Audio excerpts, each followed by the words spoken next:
Hello बच्चा party. ये है तुम लोगों का सीरीज का topic properties of solids and liquid. यहाँ से बच्चा जो पॉसिबल क्वेश्चन तुम लोगों का हो सकता है इसी में से दे दे, जो कि तुम्हारा जेई मेन में क्वेश्चन आया हुआ है। तो उस टाइप का क्वेश्चन मेनली बच्चा क्वेश्चन करना इंटेंशन नहीं है। क्वेश्चन जो हम लोग बना रहे हैं उसको बनाने का लॉजिक समझना, उसके पीछे का फिजिक्स और उसका कॉन्सेप्ट समझना, और वहाँ पर जो कैलकुलेशन आता है उस कैलकुलेशन को, बड़ा बड़ा कैलकुलेशन को हम लोग स्मार्टली कैसे कंप्लीट कर सकते हैं, बहुत जल्दी उसको कैलकुलेशन कैसे कंप्लीट कर सकते हैं और आंसर को हम लोग अप्रोच कर सकते हैं, ये सीखना है इसमें। ठीक है।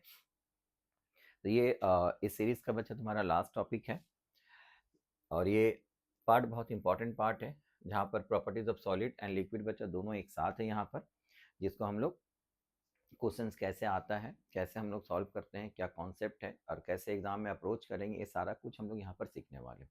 ये भी बहुत इंपॉर्टेंट पार्ट है बच्चा। चलो इसको देखते हैं हम लोग।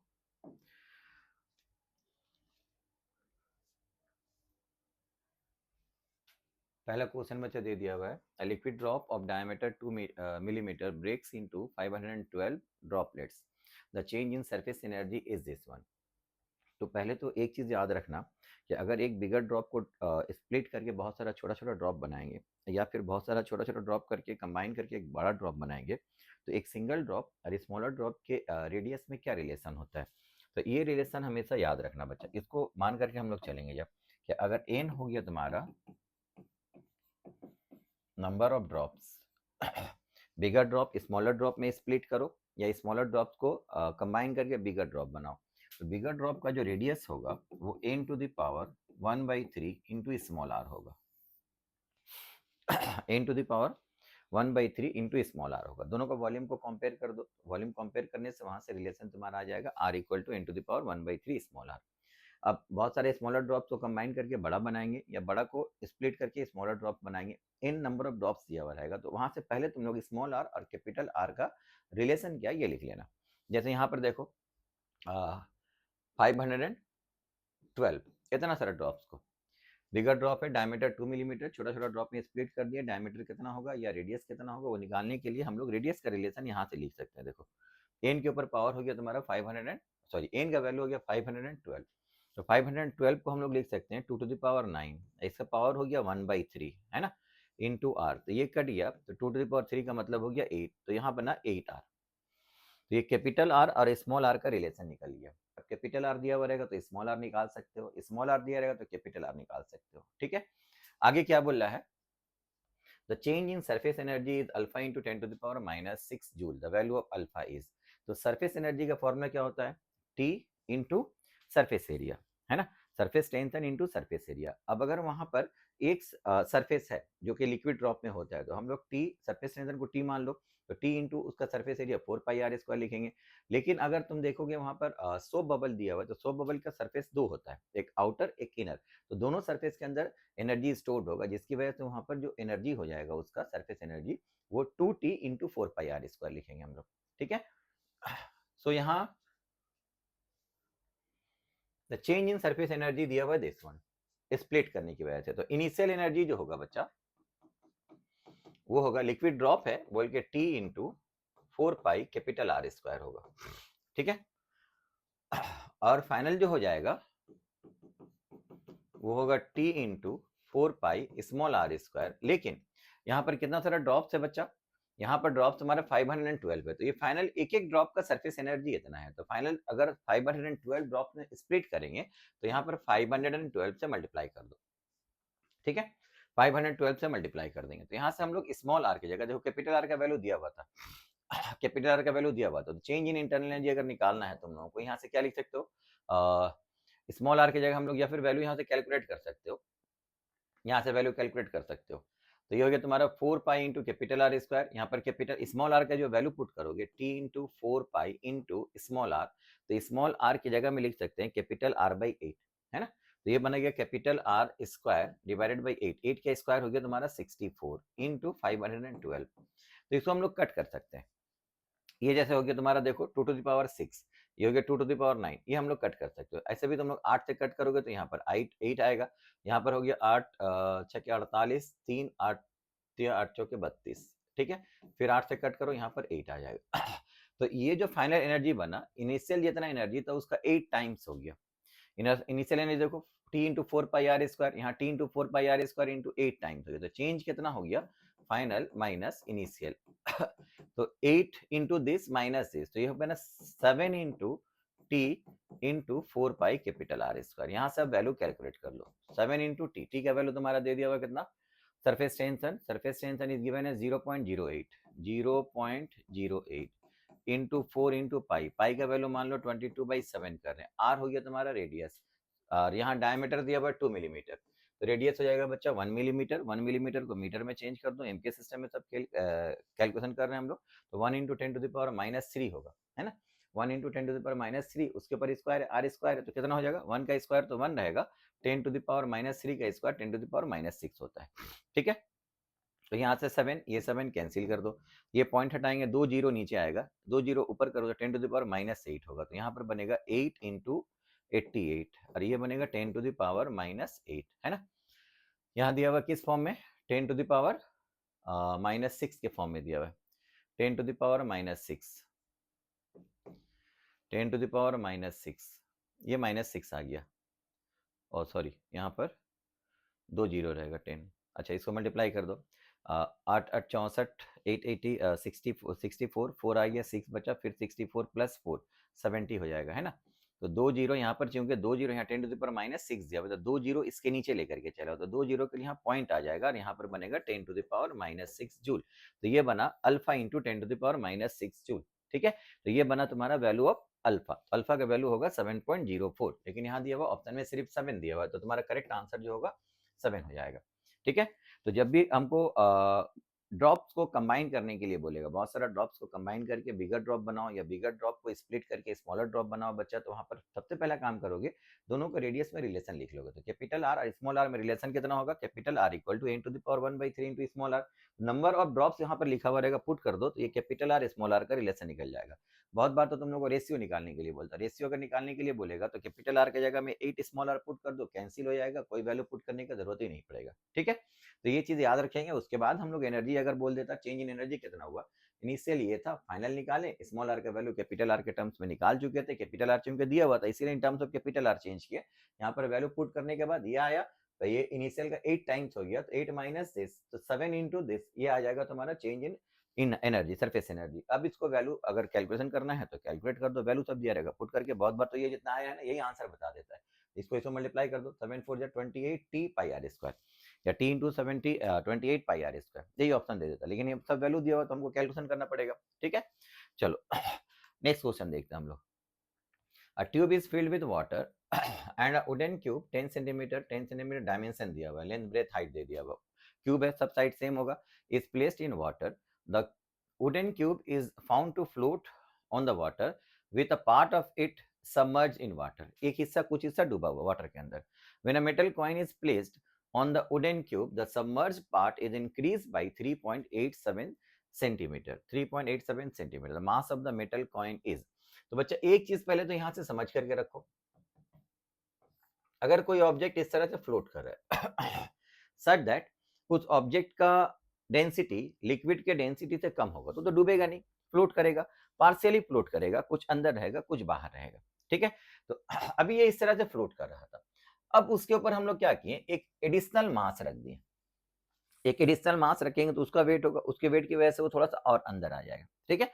ये थोड़ा सा अंदर आ गया, तो अब इसके ऊपर एक वेट रख दिए, वेट रखने की वजह से क्या हो रहा है, ये मास जो है मान लो वो ऐसे आ गया, इतना अंदर आ गया, इतना अंदर आ गया, पहले जो था उससे इतना अंदर आ गया, ठीक है। तो हम लोग बोल रहे हैं कि वो जो है ये अपना पोजीशन से इतना अंदर आया, ये इतना डिस्टेंस अंदर आ गया, इसको हम लोग मान लेते हैं एक्स, किसकी वजह से, यहाँ पर एक मास रखें, ये एक एडिशनल मास जैसे उसके ऊपर रखोगे तो वो जितना था जिस लेवल में था उससे थोड़ा सा अंदर चला गया, कितना अंदर चला गया, एक्स। तो फिर ये जो मास यहाँ पर रखे हैं स्मॉल एम, इसको निकालने का डायरेक्ट फॉर्मूला याद रखना, ए इंटू रो इंटू एक्स, ए इंटू रो इंटू एक्स, क्योंकि जैसे उसके ऊपर तुम लोग मास रखोगे तो उस मास की वजह से ये बॉडी थोड़ा सा अंदर चला जाएगा, तो इमर्स पोर्शन का वॉल्यूम बढ़ गया, इमर्स पोर्शन का वॉल्यूम अगर बढ़ेगा तो बॉयंसी भी बढ़ जाएगा, तो जो बॉयंसी बढ़ा वो किसके बराबर होगा? जो लोड उसके ऊपर रखे उसके वेट के बराबर होगा। तो जो लोड उसके ऊपर रख रहे हो उसका वेट अगर तुम लोग बोलते हो mg है, तो इसके बराबर क्या होगा? जो बॉयंसी इंक्रीज हुआ इस लोड को रखने की वजह से उसका बराबर होगा। अब जो बॉयंसी इंक्रीज हुआ वो कैसे निकालेंगे हम लोग? बॉयंसी का फॉर्मूला होता है v रो g।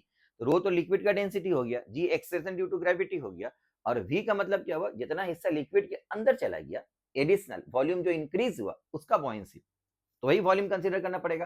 तो वो बॉयंसी कितना हो जाएगा बताओ? इसका एरिया क्रॉस सेक्शन को ए मानेंगे, अंदर कितना चला गया x, तो जो हिस्सा अंदर चला गया उसका वॉल्यूम कितना होगा? a into x. तो यहाँ लिख सकते हैं वॉल्यूम की जगह में a x rho density into g acceleration due to gravity. तो ये g का वैल्यू बोथ साइड से देखो कैंसिल हो जाएगा।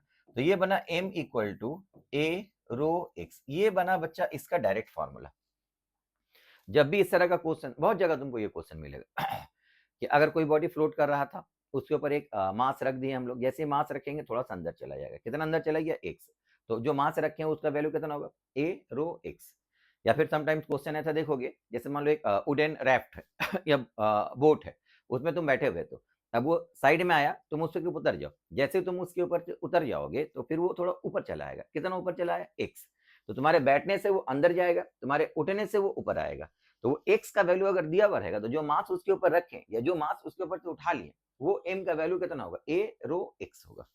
तो x का वैल्यू तुमको समटाइम्स हो सकता है निकालने के लिए बोलेगा, समटाइम x का वैल्यू दिया हुआ रहेगा तो m का वैल्यू निकालने के लिए बोलेगा। तो हम लोग रिलेशन डायरेक्ट ये यूज कर सकते हैं इस तरह का क्वेश्चन बनाने के लिए। ये बच्चा याद कर लो। इसके ऊपर बेस करके अगर क्वेश्चन आता है तो बड़ा बड़ा क्वेश्चन को तुम लोग ये फॉर्मूला अगर यूज करके बनाओगे, छोटा सा कैलकुलेशन से डायरेक्ट आंसर आ जाएगा। जैसे यहाँ पर देखो, तुमको बोल दिया है कि the mass of the metal coin is कितना होगा। जैसे हम लोग मेटल कॉइन को रखें, इतना ज्यादा और अंदर चला गया ना, यही एक्स हो गया। तो मेटल कॉइन का मास कितना होगा? मेटल कॉइन का मास निकालेंगे अगर हम लोग, तो यहाँ से डायरेक्ट लिख सकते हैं ए रो एक्स। ए हो जाएगा एरिया क्रॉस सेक्शन, क्योंकि क्यूब के ऊपर रखें, तो क्यूब का जो एरिया क्रॉस सेक्शन था वो कितना होगा? सब साइड तो बराबर होगा, तो लेंथ इंटू लेंथ मतलब 10 इंटू 10, 10 स्क्वायर होगा। तो यहाँ पर लिखो 10 स्क्वायर। रो वाटर के अंदर था, डेंसिटी 1, एक्स कितना अंदर गया? 387, 3.87, 3.87। इसको मल्टीप्लाई कर दो, 387 ग्राम हो जाएगा। सब सीरियस सिस्टम में निकाल लें, इतना ग्राम हो जाएगा। तो योर आंसर इज 387 ग्राम। ग्राम में पूछा है, ये तुम्हारा आंसर हो गया। क्लियर बच्चा? ठीक है। तो ये कंडीशन, ये फॉर्मूला हम याद रखेंगे। इसके ऊपर बेस करके अगर कोई क्वेश्चन आता है तो इन वन लाइन कुछ सेकंड के अंदर, 5 सेकंड भी नहीं लगेगा बच्चा, तुम्हारा आंसर तुम्हारे पास आ जाएगा। क्लियर? चलो नेक्स्ट क्वेश्चन देखते हैं हम लोग।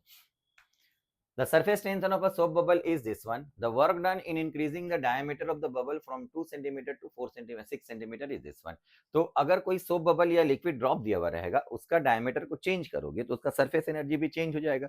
तो जो चेंज इन सरफेस एनर्जी होगा वो तुम्हारा वर्क डन हो जाएगा। तो वर्क डन अगर तुमको निकालने के लिए बोलता है बच्चा, तो याद रखना surface tension T into change in surface area 4 pi R2 square minus 4 pi R1 square. ये बनेगा work done, surface tension into this one. लेकिन ये चीज एक बात याद रखोगे कि अगर लिक्विड ड्रॉप है तो ये सरफेस एनर्जी सिर्फ एक सरफेस पर होता है, तो सिर्फ एक सरफेस का सरफेस एनर्जी का चेंज कितना हुआ ये निकालेंगे। लेकिन अगर क्वेश्चन में कभी सोप बबल दिया हुआ रहेगा, तो सोप बबल के ऊपर दो सरफेस, फ्री सरफेस मिलता है, एक बाहर एक अंदर, तो दोनों के अंदर सरफेस एनर्जी होता है। इन दैट केस दोनों के एनर्जी को ऐड कर देंगे, तो यहाँ पर एक 2 से मल्टीप्लाई करना पड़ेगा, तो it becomes 2t into change in surface area. ठीक है, तो सोप बबल के लिए 2t into change in surface area होगा, और अगर लिक्विड ड्रॉप रहा तो एक ही सरफेस मिलेगा, तो surface tension T into change in surface area हो जाएगा। तो यहाँ पर देखो, क्योंकि तुमको बोल दिया है सोप बबल, तो हमारा फॉर्मूला में एक 2 रहना चाहिए। ठीक है, तो यहाँ से हम लोग 4 पाई को भी कॉमन ले सकते हैं, तो यहाँ सारा वैल्यूज पुट कर रहे हैं। देखो 2 into capital T surface tension 0.03 दिया हुआ है, 4 पाई कॉमन ले लिए, 4 इंटू पाई, पाई का वैल्यू कितना लिख सकते हैं हम लोग? 22/7 लिख सकते। अच्छा, पाई लिखना नहीं है तुमको, देखो अल्फा पाई दिया हुआ है ना, अल्फा पाई इंटू 10⁻⁻⁴। तो अल्फा इंटू पाई, पाई के साथ जो मल्टीप्लाई रहेगा वो अल्फा होगा, उसका वैल्यू निकालना, तो पाई को एज इट इज छोड़ देते हैं हम लोग। तो 4 पाई को पाई ऐसे ही छोड़ दो। यहाँ पर होगा तुम्हारा radius R2 square minus R1 square. तो इनिशियल रेडियस था तुम्हारा 2 सेंटीमीटर, उसको चेंज करके 6 सेंटीमीटर कर दिए है ना, सॉरी डायमीटर था, तो रेडियस उसका आधा हो जाएगा। तो रेडियस यहाँ था 1 सेंटीमीटर से 3 सेंटीमीटर हो जाएगा। तो यहाँ पर लिखेंगे R2 का वैल्यू 3 स्क्वायर माइनस 1 स्क्वायर। लेकिन चूंकि ये सेंटीमीटर में था और बाकी जितना वैल्यूज यहाँ पर पुट किए टी का वैल्यू वो न्यूटन पर मीटर में था, तो हम लोग को सेंटीमीटर को भी मीटर में चेंज करना पड़ेगा। सेंटीमीटर को मीटर में चेंज करने के लिए 10 टू द पावर -2, लेकिन क्योंकि एरिया है r स्क्वायर है तो 10 टू द पावर -4 मल्टीप्लाई करेंगे, तो 10 टू द पावर -4 को यहाँ मल्टीप्लाई कर दो, ठीक है। तो यहाँ देखो 10 टू द पावर -4 हो गया, इसको मल्टीप्लाई करो तो ये कितना आएगा 4, 2 जार 8, 8 इससे मल्टीप्लाई करो तो 8 से 24 होगा, 24 है ना, 4 2 8, 8 से 24, तो 0.24 हो गया इंटू, यहाँ से बना तुम्हारा 8 into pi into 10 to the power -4, क्योंकि 10 टू द पावर -4 है इसलिए इसको कुछ नहीं करना, ऐसे ही छोड़ दो, पाई ऐसे ही छोड़ दो, इन दोनों को मल्टीप्लाई कर दो, कितना आएगा बताओ, 8 4 जा 32, 3 आएगा 1.92 इंटू पाई, या पाई लिखो यहाँ पर, into 10 to the power -4 joule हो गया, ठीक है। तो यहाँ पर तुम्हारा अल्फा का जो वैल्यू आएगा वो 1.92 आएगा, 1.92 इज दिस वन, तो ये तुम्हारा करेक्ट आंसर हो गया। ठीक है, क्लियर बच्चा। कॉन्सेप्ट समझने की कोशिश करो, यहाँ पर बहुत सारा टाइप्स ऑफ क्वेश्चन तुम लोगों को दिया हुआ है जो इस बार जेईई मेन में आया है, तो मे भी हो सकता है कि इसी से मिलता जुलता क्वेश्चन, या फिर हो सकता है ऐसा ही क्वेश्चन उठा करके तुम लोगों को नीट के एग्जाम में भी दे दे। तो ये कॉन्सेप्ट ओवरऑल एक चैप्टर का कॉन्सेप्ट बन रहा बच्चा, जिसको ऊपर बेस करके क्वेश्चन तुम्हारा नीट में आ सकता है, तो ये बहुत अच्छे से कॉन्सेप्ट को समझ करके रखो। If an air bubble of diameter 2 mm rises steadily through a liquid of density 2000 kg per meter cube at the rate of 0.5 cm per second, then the coefficient of viscosity of the liquid is, ठीक है। तो liquid rise कर रहा है, liquid के अंदर एक air bubble है, तो एयर बबल का डेंसिटी नहीं दिया होता, डेंसिटी ऑफ एयर बबल को हम लोग नेग्लेक्ट कर देते हैं, नेग्लिजिबल। समटाइम्स देखोगे एयर का डेंसिटी नहीं दिया हुआ रहेगा, जो लिक्विड में एयर का डेंसिटी लिक्विड के कंपैरेटिवली कम होता है, जैसे एयर बबल फॉर्म होगा ऊपर की तरफ भागता है, उसका डेंसिटी अगर नहीं दिया हुआ रहेगा तो उसका डेंसिटी को हम लोग नेग्लेक्ट कर देंगे। अगर वो ऊपर भाग रहा है तो कांस्टेंट वेलोसिटी, तो वो कांस्टेंट वेलोसिटी को हम लोग बोलेंगे टर्मिनल वेलोसिटी, है ना। तो टर्मिनल वेलोसिटी का जो फॉर्मूला होता है 2/9 R square by eta D minus rho, लिखते हैं हम लोग डी माइनस रो, ठीक है। लिक्विड का डेंसिटी सॉरी सॉलिड जो स्फेरिकल बॉडी रहता है उसका डेंसिटी माइनस सराउंडिंग मीडियम जो रहता है फ्लूइड उसका डेंसिटी इनटू जी लिखते हैं। लेकिन अगर एयर बबल फॉर्म होता है तो एयर ऊपर भागेगा तो फिर लिक्विड का डेंसिटी ज्यादा हो जाएगा, तो लिक्विड का डेंसिटी माइनस एयर का डेंसिटी इनटू जी लिखेंगे हम लोग। अब एयर का डेंसिटी नहीं दिया तो उसको नेग्लेक्ट कर दो, तो यहाँ पर सिर्फ रो रहेगा इनटू जी रहेगा, ठीक है। तो ये सारा वैल्यूज मैं तुमको देखो ईटा का वैल्यू निकालने के लिए बोला है, तो 2/9 R square rho G divided by V T, यही तुमको कैलकुलेशन करना है, सारा वैल्यूज यहाँ पर दिया हुआ है, ठीक है। तो यहाँ पर पुट कर दो तो कोएफिशिएंट ऑफ विस्कोसिटी का वैल्यू निकल आएगा, तो यहाँ 2 इंटू आर, आर रेडियस दिया हुआ देखो, डायमीटर 2 मिलीमीटर। अब ये एक बात ध्यान रखना कि डेंसिटी यहाँ पर केजी पर मीटर क्यूब में दिया हुआ है, जी का वैल्यू 10 मीटर पर सेकंड स्क्वायर दिया हुआ है, तो सबको हम लोग एमके सिस्टम में कन्वर्ट कर लेंगे, एमके सिस्टम में चेंज करके हम लोग को यहाँ पर वैल्यू कैलकुलेट करना पड़ेगा, ठीक है। या फिर तुम्हारा आंसर देखो यहाँ पर पॉइज में दिया हुआ है, तो तुम डेका ये एमके सिस्टम में कोएफिशिएंट ऑफ विस्कोसिटी का यूनिट डेका पॉइज आता है, फिर पॉइज में चेंज करने के लिए क्या करना पड़ेगा उसको डेका पॉइज से पॉइज में लेकर के आएंगे, तो वहां पर हम लोग 10 से मल्टीप्लाई कर देंगे, है ना, 10 से मल्टीप्लाई कर देंगे, 1 deca poise equal to 10 poise होता है, वो तो चेंज कर लेंगे हम लोग, डेका पॉइज में निकालेंगे हम लोग, चलो इनके सिस्टम में निकालते हैं। तो 2 इंटू आर, आर का वैल्यू दिया हुआ 1 millimetre, diameter 2 millimetre, radius 1 millimetre होगा, तो उसको हम लोग मीटर में चेंज करेंगे, तो 1 millimetre into 10 to the power -3, तो यहाँ पर 10 टू द पावर -3 का स्क्वायर करोगे 10 टू द पावर -6 होगा। रो डेंसिटी जो कि दिया हुआ 2000, जी का वैल्यू 1 और v वेलोसिटी दिया हुआ 0.5 सेंटीमीटर पर सेकंड, उसको भी मीटर में चेंज कर लो तो 0.5 इंटू 10 टू द पावर -2 होगा, है ना। तो ये हो गया 0.5 इंटू 10 टू द पावर -2। तो इसको अगर हम लोग सॉल्व करते तो कितना आएगा बताओ, ये आ जाएगा तुम्हारा 0.5 का मतलब होगा 1/2, 1/2 ऊपर चला गया, 1/2 तुम्हारा ऊपर चला गया, डायमीटर हो गया तुम्हारा 2/9, अच्छा सॉरी 9 यहाँ से छोड़ दिया हम लोग ना, 9 था यहाँ पर, 9 छोड़ दिया हम लोग। चलो ये 0.5 का मतलब हो गया हाफ, हाफ के लिए 2 ऊपर चला गया, तो यहाँ 2 यहाँ पर 2 और एक 2 ऊपर जाएगा, तो हो गया 8 डिवाइडेड बाई 9, ठीक है। और 10 के ऊपर पावर कितना रहेगा बताओ, ये 2 जीरो ऊपर चला गया, तो 2 यहाँ पर और एक 3, 3 और यहाँ पर 3 6, 6 और 6 कट गया, तो 8/9 बचा हुआ रहेगा, यही बचा हुआ रहेगा 8/9। तो इसका यूनिट जो लिखेंगे हम लोग, यूनिट जो होगा डेका पॉइज होगा। अब अगर इसको पॉइज में चेंज करना पड़ेगा, देखो पॉइज में दिया हुआ है हम लोगों का आंसर, ठीक है ना, तो इसको 10 से मल्टीप्लाई करेंगे, तो 10 से मल्टीप्लाई करेंगे तो ये हो गया 80/9। अब 80 को 9 से अगर हम लोग डिवाइड करते हैं तो फिर 80/9 कितना हो जाएगा बताओ, 80/9 कितना हो जाएगा तुम्हारा 8.8 होगा, है ना। 9 8 जा 72 होगा, फिर 8 बचा, फिर 9 8 जा 72 होगा, फिर 8 बचेगा, तो 9 8 जा 72 मतलब 8.8888 चलता जाएगा, तो 8.8 आएगा। 8.8 तुम्हारा ये रहा, this is your correct answer. 8.8 will be your correct answer. Clear? ठीक है, चलो नेक्स्ट क्वेश्चन देखते हैं। यहाँ दिया हुआ है string A of length 0.314 metre of Young's modulus 2 × 10 to the power 10 newton पर metre square is connected to another string B of length and Young's modulus both twice of those of A. मतलब A का जो Young's modulus and length जो दिया हुआ है उसका twice है, तो ए का यंग्स मॉड्यूलस को हम लोग y मानते हैं, तो बी का यंग्स मॉड्यूलस को हम लोग 2y मानेंगे। इसके लेंथ को अगर l मानते हैं, इसका लेंथ को 2l मानेंगे हम लोग। ठीक है, this series combination of the string is then suspended from a rigid support and its free end is fixed to a load of mass 0.8 kg। इसका free end के साथ एक मास लगा दिए 0.8 kg। the net change in length of the combination is, तो net change in length यहाँ पर निकालने के लिए याद रखोगे हम लोग क्या करेंगे, इंडिविजुअल का लेंथ चेंज कितना हो रहा है इसका और इसका दोनों को निकाल करके ऐड कर देंगे। ठीक है, तो इंडिविजुअल लेंथ चेंज का फॉर्मूला क्या होता है बताओ, y इक्वल टू हम लोग लिख सकते हैं f by A and this is del L by L, है ना। तो डेल एल का जो वैल्यू होगा बच्चा वो बनेगा तुम्हारा f into L divided by A into Y. ठीक है, एक एक इंडिविजुअल के लिए ये होगा, तो एक एक का जो टेंशन या फोर्स, जिस फोर्स की वजह से उसके अंदर इलोंगेशन होगा वो यहाँ लिखो, उसका लेंथ, उसका एरिया क्रॉस सेक्शन और उसी का हम लोग यंग्स मॉडुलस लिखेंगे यहाँ पर। ठीक है, तो पहला वाला का अगर हम लोग डेल एल लिखते हैं या डेल एल वन निकालते हैं हम लोग डेल एल वन, तो उसके लिए क्या होगा देखो, एफ का मतलब दोनों के अंदर एक्सटेंशन जो हो रहा है इस वेट की वजह से हो रहा है, दोनों का वेट सेम है, that weight equal to M G होगा। ठीक है, तो एम जी 0.8 इंटू 10 से मल्टीप्लाई कर देंगे तो ये 8 हो जाएगा, एम जी को हम लोग 8 लिख सकते हैं। तो यहाँ पर डायरेक्ट हम लोग देखो इस फॉर्मूला में एम जी की जगह में 8 लिख रहे हैं, 8 इंटू एल इंटू एल, इसका लेंथ एल है, पहला वाला लेंथ जो था ए का लेंथ ऊपर में जो था उसका लेंथ 0.314 मीटर दिया हुआ था, 0.314 मीटर दिया हुआ था, एफ इंटू एल हो गया divided by A area cross section. तो एरिया क्रॉस सेक्शन बच्चा इसके लिए हम लोग क्या लिखेंगे देखो,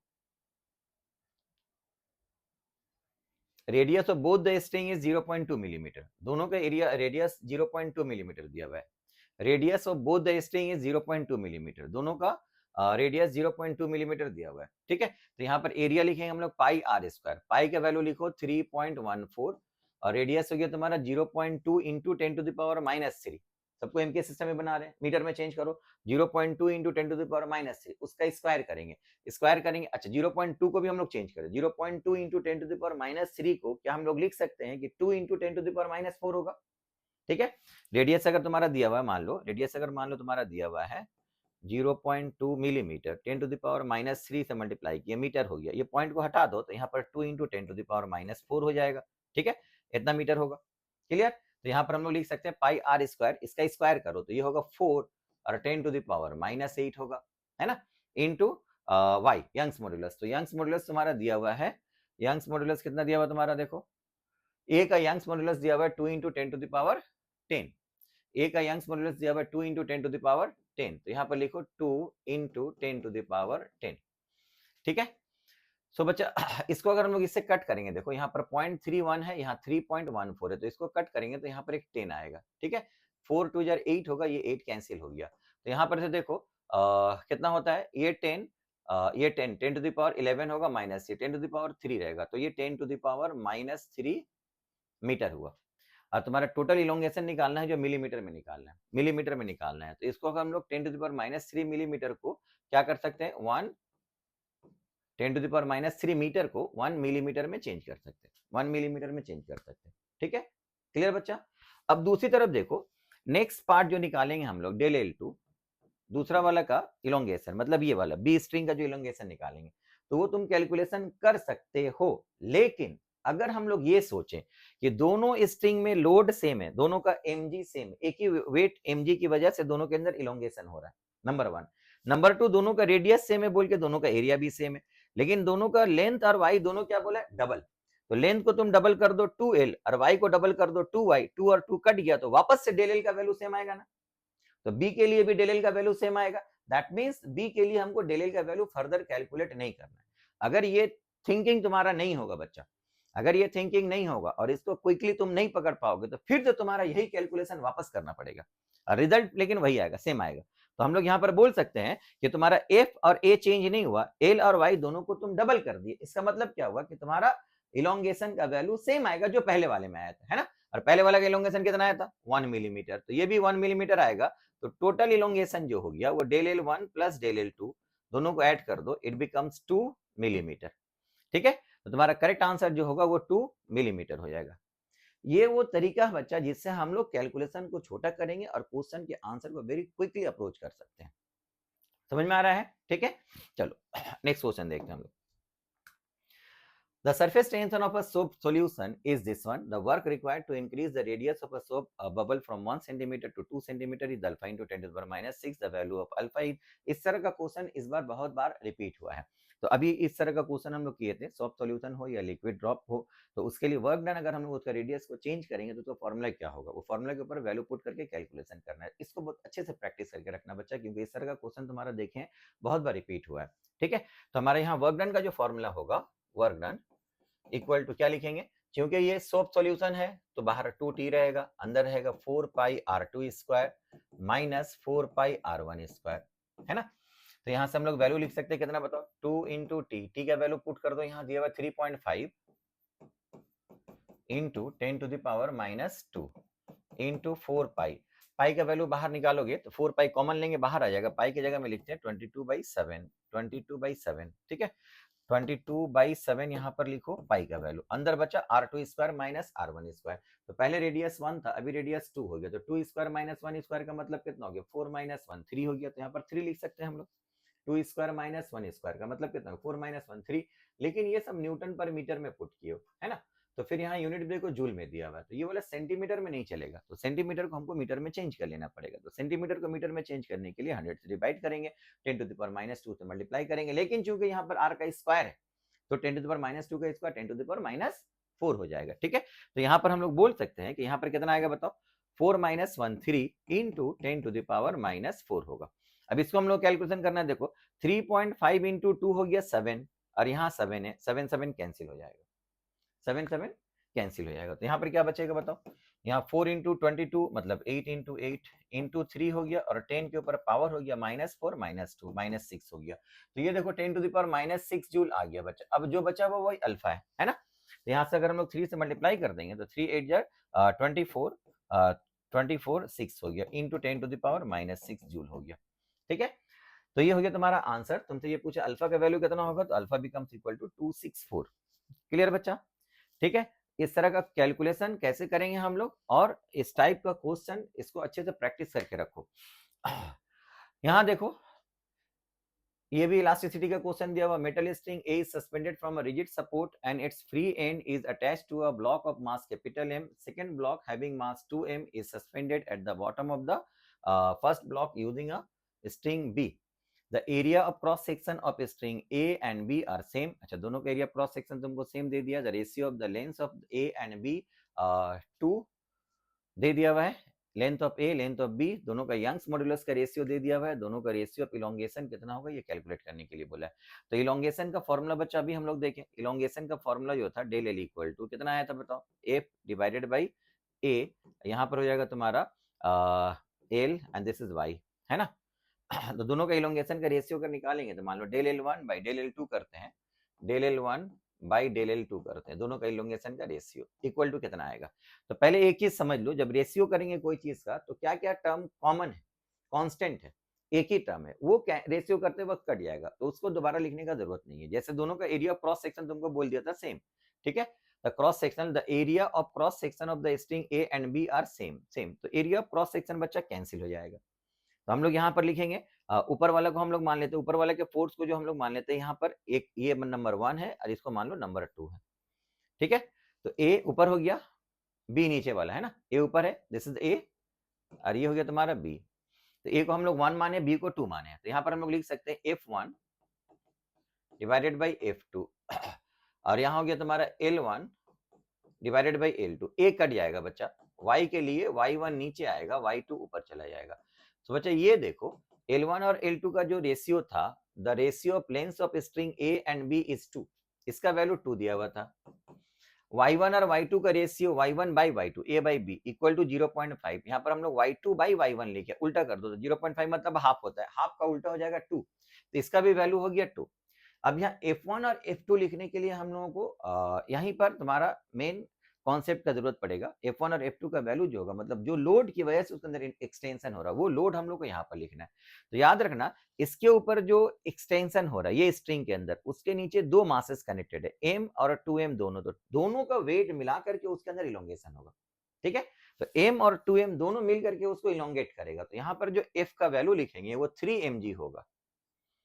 लेकिन F2 मतलब नीचे वाले के अंदर जो इलोंगेशन हो रहा है वो M की वजह से नहीं हो रहा है। इस स्ट्रिंग के नीचे में जो लोड है वो लोड उसको पकड़ कर खींच रहा है, तो इसके नीचे में सिर्फ 2M है, तो यहाँ पर इलोंगेशन जो होगा वो सिर्फ 2M की वजह से होगा, 2mg होगा। 2mg कैंसिल, तो यहाँ से ये 2 कैंसिल कर दो, 3 2 6 होगा, तो तुम्हारा रेशियो जो बनेगा वो 6 बनेगा। 6 ये रहा तुम्हारा करेक्ट आंसर। ठीक है, क्लियर। चलो नेक्स्ट क्वेश्चन देखते हैं हम लोग।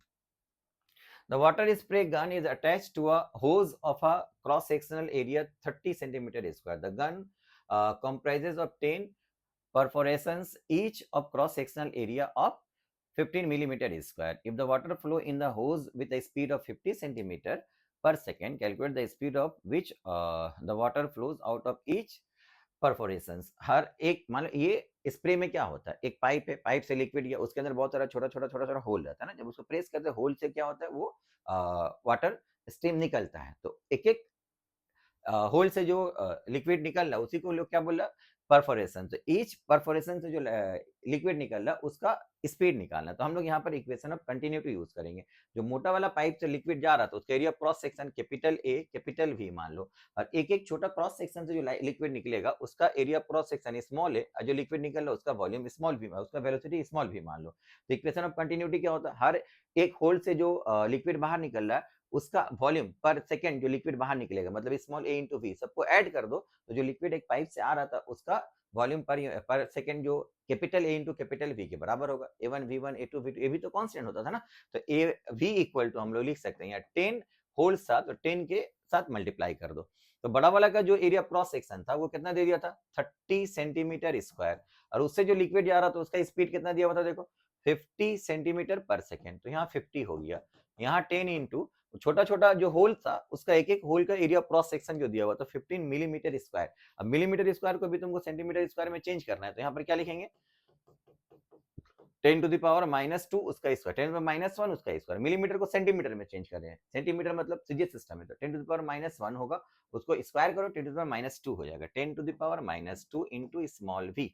ठीक है, तो यहाँ से हम लोग अगर कैलकुलेशन करेंगे तो क्या आता है बताओ, ये जीरो कैंसिल हो गया, ये 5 से अगर कट करोगे यहाँ पर 3 होगा, यहाँ 3 से कट करोगे यहाँ पर 10 हो जाएगा। तो स्मॉल v का वैल्यू जो होगा यहाँ पर देखो 1/100, 100 को यहाँ पर मल्टीप्लाई करेंगे तो ये हो जाएगा 1000 सेंटीमीटर पर सेकेंड। ठीक है, लेकिन यहाँ वैल्यूज जो निकालने के लिए बोला वो सब मीटर पर सेकंड में दिया हुआ है, देखो मीटर पर सेकंड में दिया हुआ है। यहाँ देखो 1000 दिया हुआ है, फट से 1000 दे करके टिक मत कर देना, क्योंकि यहाँ पर यूनिट मीटर पर सेकंड दिया हुआ है। तो सेंटीमीटर तुम्हारा आंसर आया सेंटीमीटर पर सेकंड में, अगर उसको मीटर पर सेकंड में चेंज करोगे तो 100 से डिवाइड कर दो, तो ये हो गया 10 मीटर पर सेकंड। तो तुम्हारा करेक्ट आंसर जो होगा वो 10 मीटर पर सेकंड हो जाएगा। This will be your correct answer. Clear बच्चा, ठीक है, चलो नेक्स्ट क्वेश्चन देखते हैं हम लोग। The Young's modulus of a steel wire of radius small r and length capital L is y. If the radius small r and length capital L of the wire is double, then the value of y will be. तो y जो होता है बच्चा वो material of the conductor के ऊपर depend करता है, मटेरियल ऑफ द वायर के ऊपर डिपेंड करता है, ये अदर फैक्टर्स के ऊपर, डायमेंशन के ऊपर डिपेंड नहीं करता है। तो याद रखना, उसका लेंथ या एरिया क्रॉस सेक्शन को चेंज करेंगे तो उसका मटेरियल चेंज नहीं होगा, जिसकी वजह से y का वैल्यू जो था वही रहेगा, वो अनचेंज रहेगा। तो यहाँ increases 2 times, reduce half, remains unchanged, unchanged रहेगा, तो ये तुम्हारा करेक्ट आंसर हो जाएगा। ठीक है, चलो नेक्स्ट क्वेश्चन देखते हैं। Two wires as shown in the figure below made of steel and have breaking stress. This one. Area of cross section of the upper wire is this one and of lower wire is this one. ठीक है, the maximum mass that can be added to pan without breaking any wire is. This is very good question बच्चा। इसको हम लोग कैसे बनाएंगे, देखो ये तुम्हारा वायर है, अपर वायर लोअर वायर, इसके साथ एक मास बना हुआ है, यहाँ एक मास बना हुआ है, इसके नीचे एक पैन लगा हुआ है, तो इसमें तुमको बोला एक मास रखो स्मॉल एम। तो मैक्सिमम कितना लोड रख सकते हैं सो दैट दोनों वायर जो रहेगा वो क्या होगा, will break without breaking any wire. उससे ज्यादा रखने से ब्रेक कर जाएगा। अब दोनों वायर के अंदर ब्रेकिंग स्ट्रेस जो है, मैक्सिमम कितना लोड कैपेसिटी, होल्डिंग कैपेसिटी कितना पकड़ कर रख सकता है वो देना हुआ, दोनों का दिया हुआ है। तो स्ट्रेस का फॉर्मूला जो होता है वो होता है तुम्हारा वेट डिवाइडेड बाई फोर्स, जो फोर्स के साथ खींच रहा है फोर्स बाई एरिया होता है, ठीक है। तो एक अपर वायर के लिए लिख रहे हैं हम लोग और एक लोअर वायर के लिए लिख रहे हैं। देखो फॉर अपर वायर अगर हम लोग लिखेंगे, फॉर अपर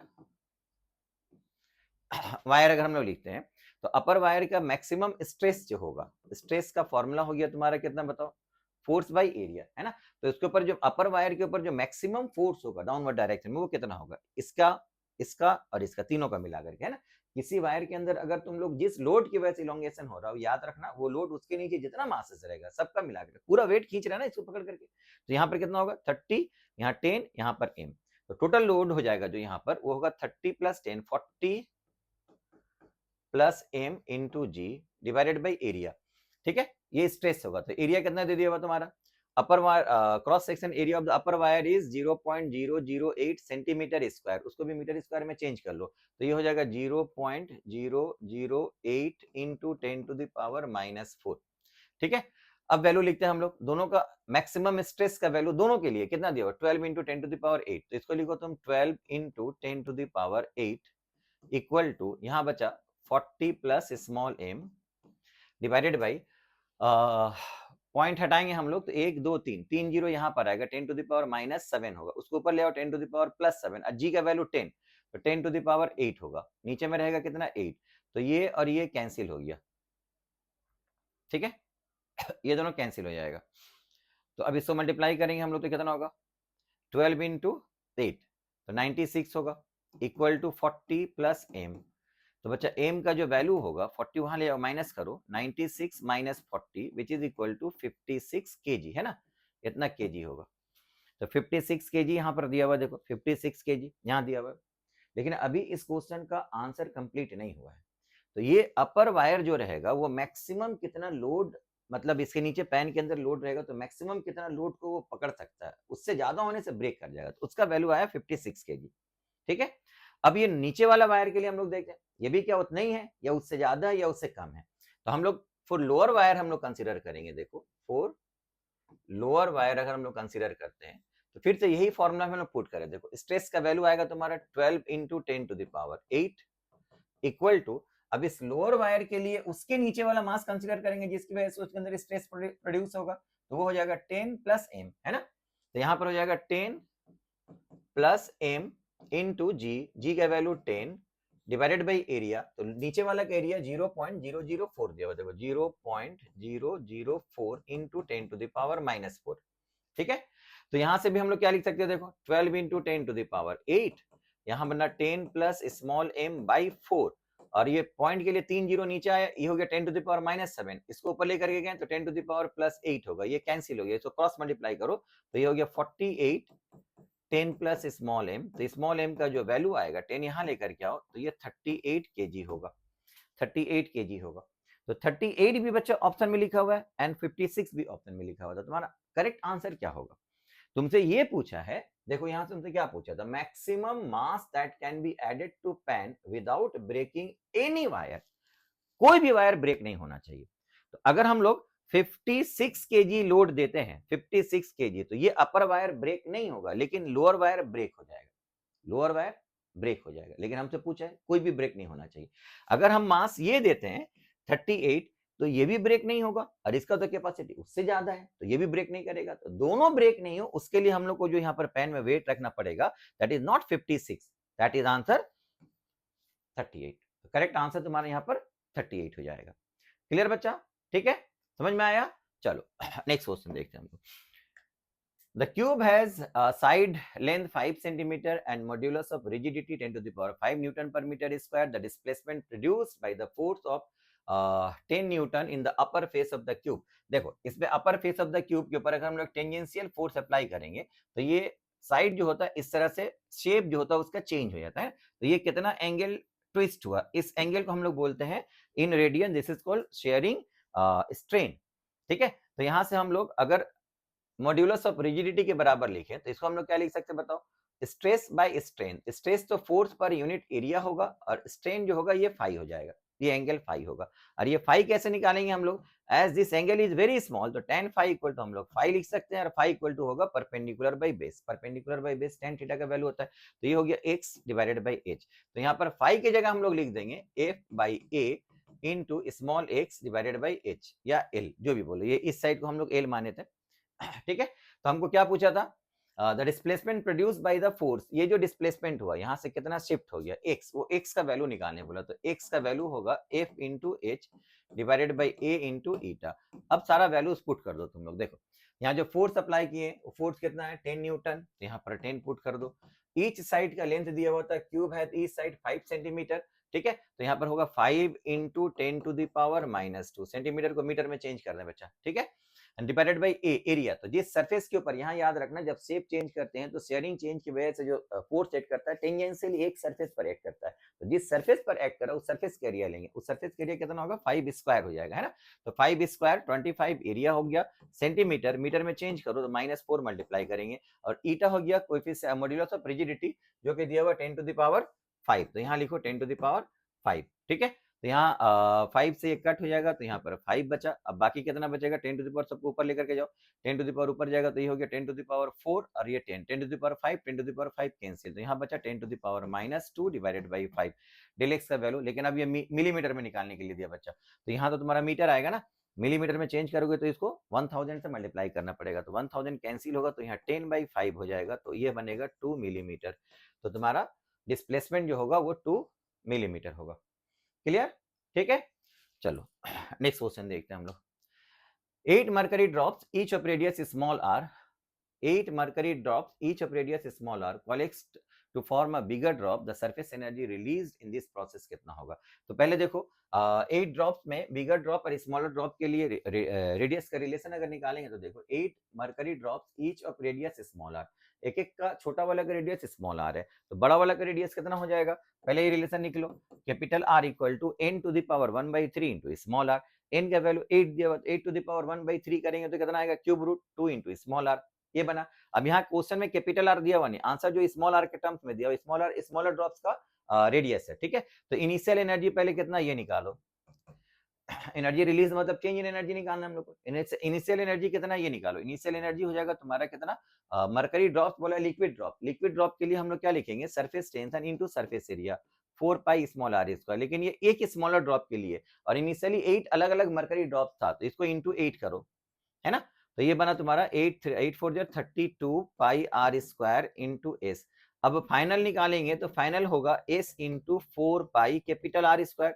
अब कैपिटल आर के जगह लिख सकते हैं हम लोग क्या चीज बताओ, दिस वन, ठीक है, तो ये हो जाएगा तुम्हारा कितना 4 स्मॉल आर स्क्वायर, तो इसको अगर हम लोग मल्टीप्लाई करते हैं तो 16 pi small r square into s होगा, तो फाइनल एनर्जी देखो इनिशियल से कम हो गया, कितना कम हो गया, इसमें से इसको माइनस कर दो तो वही एनर्जी रिलीज होगा, ठीक है, एनर्जी रिलीज जो होगा वो डेली का वैल्यू होगा, जो कि होगा 32 minus 16 which is 16 pi are square into s, तो your correct answer is 16 pi are square into S.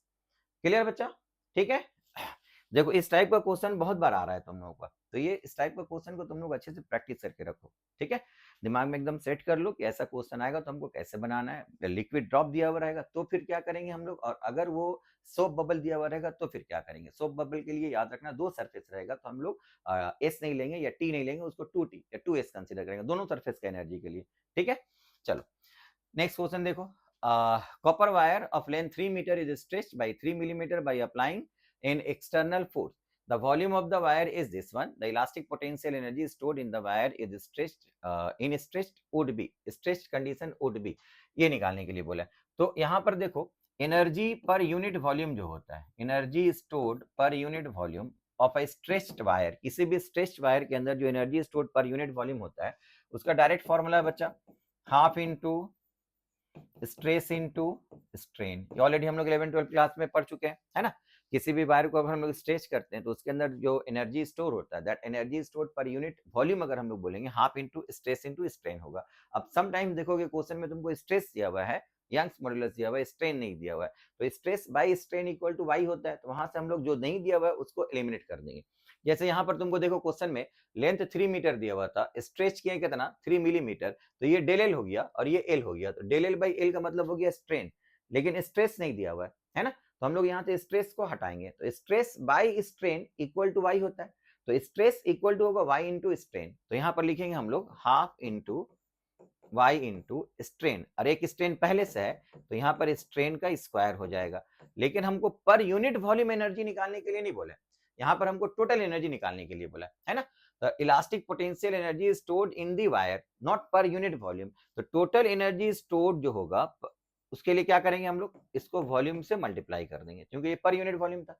अब बाकी सारा वैल्यू देखो दिया हुआ है, y का वैल्यू दिया हुआ है, y का वैल्यू कितना दिया हुआ है, Young's modulus of the copper wire is 1.1 10 to the power 11, strain बच्चा डेल एल बाई एल होगा, तो डेल एल हो गया 3 और एल हो गया 3, 3 बाई 3 कट जाएगा, लेकिन ये मिलीमीटर को अगर मीटर में कन्वर्ट करेंगे तो 10 टू द पावर -3 होगा, है ना, तो स्ट्रेन के ऊपर क्योंकि स्क्वायर है 10 टू द पावर -3 के ऊपर भी स्क्वायर होगा, तो 10 टू द पावर -6 होगा, इनटू वॉल्यूम, वॉल्यूम दिया हुआ तुम्हारा 600 इनटू 10 टू द पावर -6 ठीक है, तो यहां से देखो 10 to the power -6 10 to the power -6 -12 होगा, तो ये 10 टू द पावर 11 कैंसिल हो गया, तो एक 10 टू द पावर -1 बचा, -1 का एक जीरो चला गया, ठीक है, तो यहाँ 60 बचा, अब ये 60 का इसको अगर हम लोग कट कर देंगे तो यहाँ पर देखो 300 होगा, है ना, तो ये दो जीरो तुम लोग ले लो यहाँ से, ये 2 जीरो और ये 11 कितना हो गया 13, और ये -6 12, तो एक 10 बचा ना, 10 इसके साथ मल्टीप्लाई कर दो, 10 इसके साथ मल्टीप्लाई कर दो, ये कितना हो जाएगा 11 हो जाएगा, दिस इज व्हाट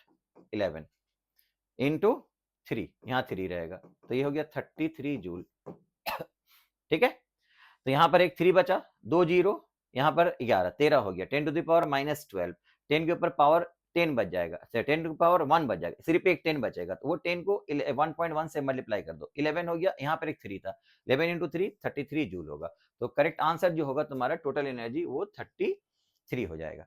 क्लियर बच्चा? चलो नेक्स्ट क्वेश्चन देखते हैं हम लोग।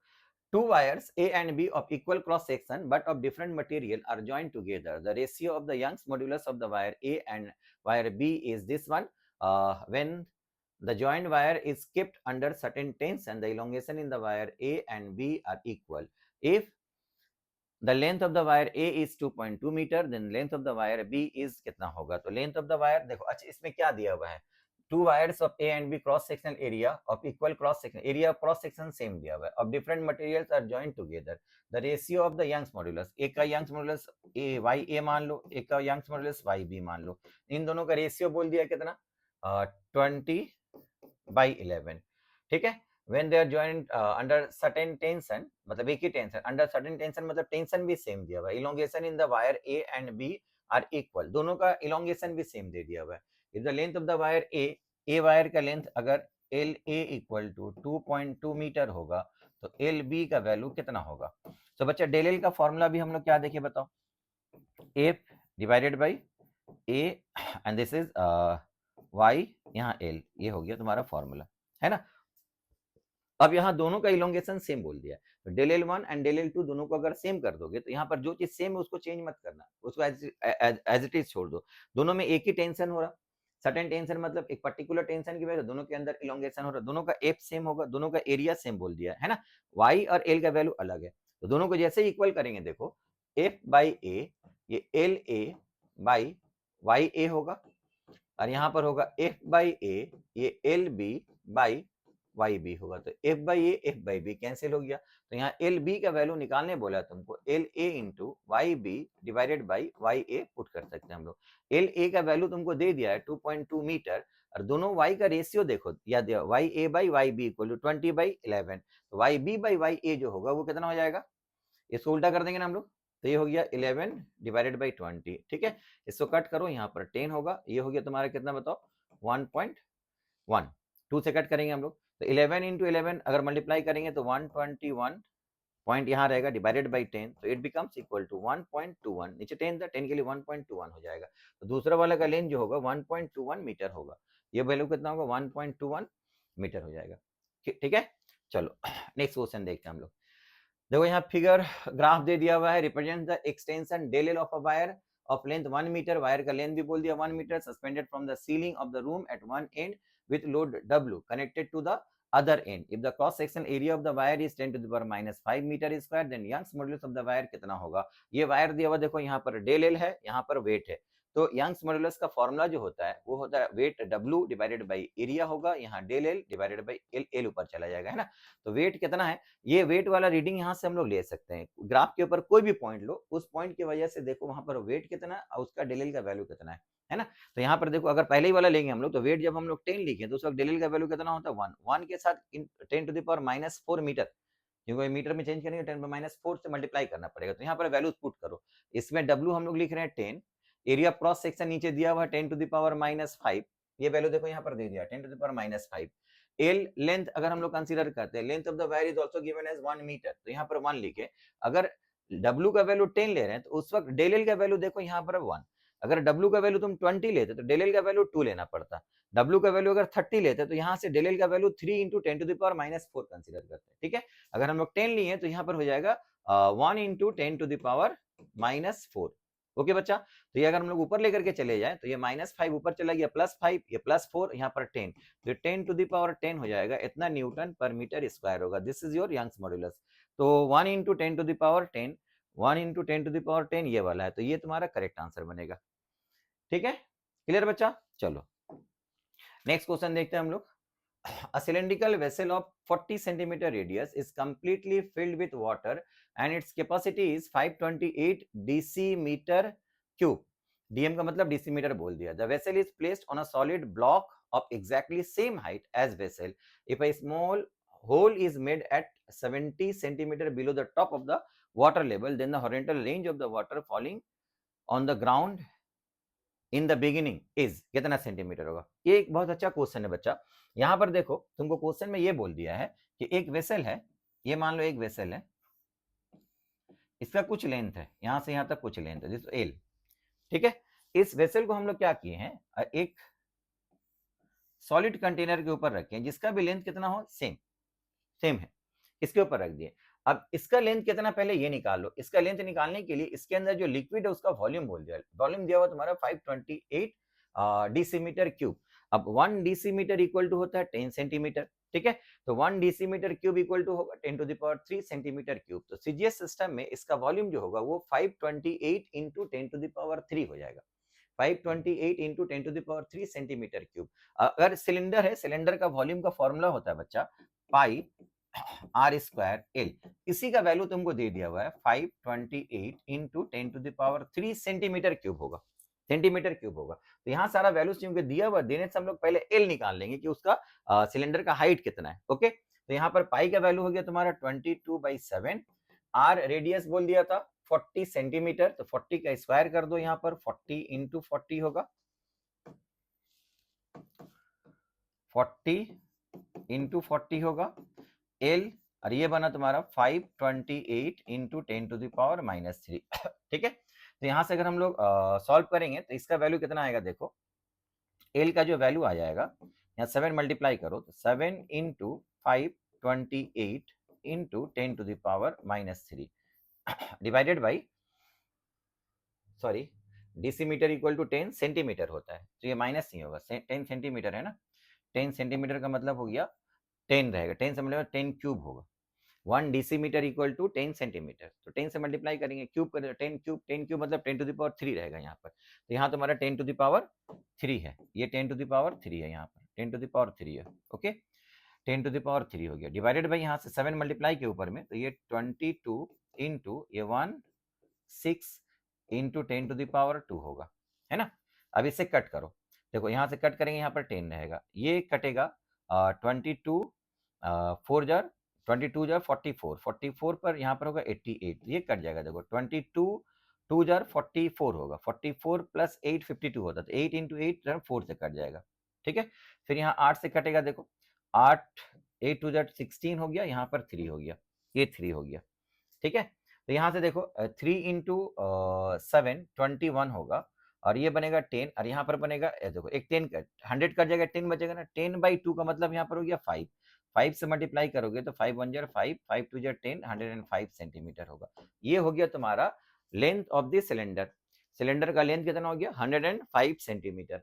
अब यहाँ पर जो होल किया हम लोग, यहाँ से लिक्विड बाहर निकला, वो ये वाला हाइट से कितना हाइट में, 70 सेंटीमीटर। ठीक है, तो ये पूरा हाइट कितना हो जाएगा, 105 ये होगा, 105 ये होगा, तो टोटल कितना हो गया 210।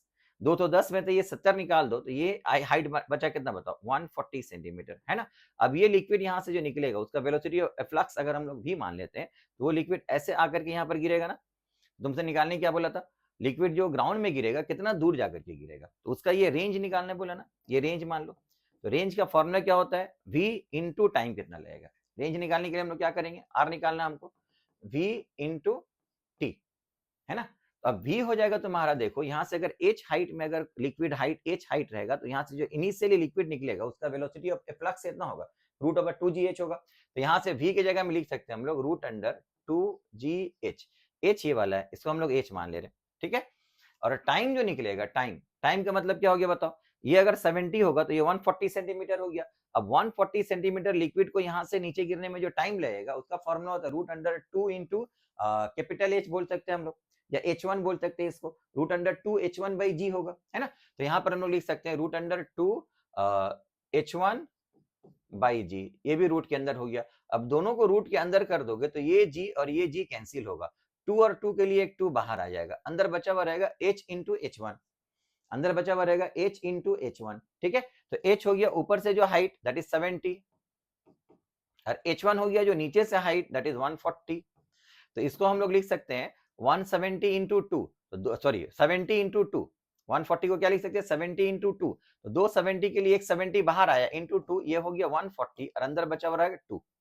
ठीक है, तो इतना सेंटीमीटर हो गया तुम्हारा रेंज, जो कितना दूरी पर जाकर गिरेगा पूछा है, कितना दूर जाकर गिरेगा ये पूछा ना। Then the horizontal range of the water falling on the ground in the beginning is 140 root 2 centimetre. तो 140 रूट 2 सेंटीमीटर ये करेक्ट आंसर दिया हुआ है। क्लियर बच्चा, ये एक बहुत अच्छा क्वेश्चन था, बहुत अच्छा कॉन्सेप्ट के ऊपर था, जिसको हम लोग अच्छे से प्रैक्टिस करके रखेंगे। यहाँ से बहुत बार क्वेश्चन ऐसा भी देता है कि होल कहाँ रहने से रेंज जो होगा सबसे ज्यादा होगा, मैक्सिमम रेंज होगा। तो मैक्सिमम रेंज के लिए देखो, क्योंकि ये वाला दोनों इक्वल है, तो अगर एकदम मिडिल में हम लोग रेंज होल्ड करते हैं तो वहां से रेंज सबसे ज्यादा होता है, मैक्सिमम रेंज होता है। तो चूंकि ये दोनों इक्वल है, तो इसका होल जो होगा एकदम यहाँ पर, एकदम बॉटम सरफेस पर यहाँ पर कर सकते हैं, जो ऊपर से 70 सेंटीमीटर होगा, क्योंकि नीचे तो वेसल है नहीं, है ना, ये सॉलिड है। तो यहाँ से अगर होल्ड करेंगे तो यहाँ जो लिक्विड नीचे गिरेगा उसका रेंज सबसे ज्यादा होगा।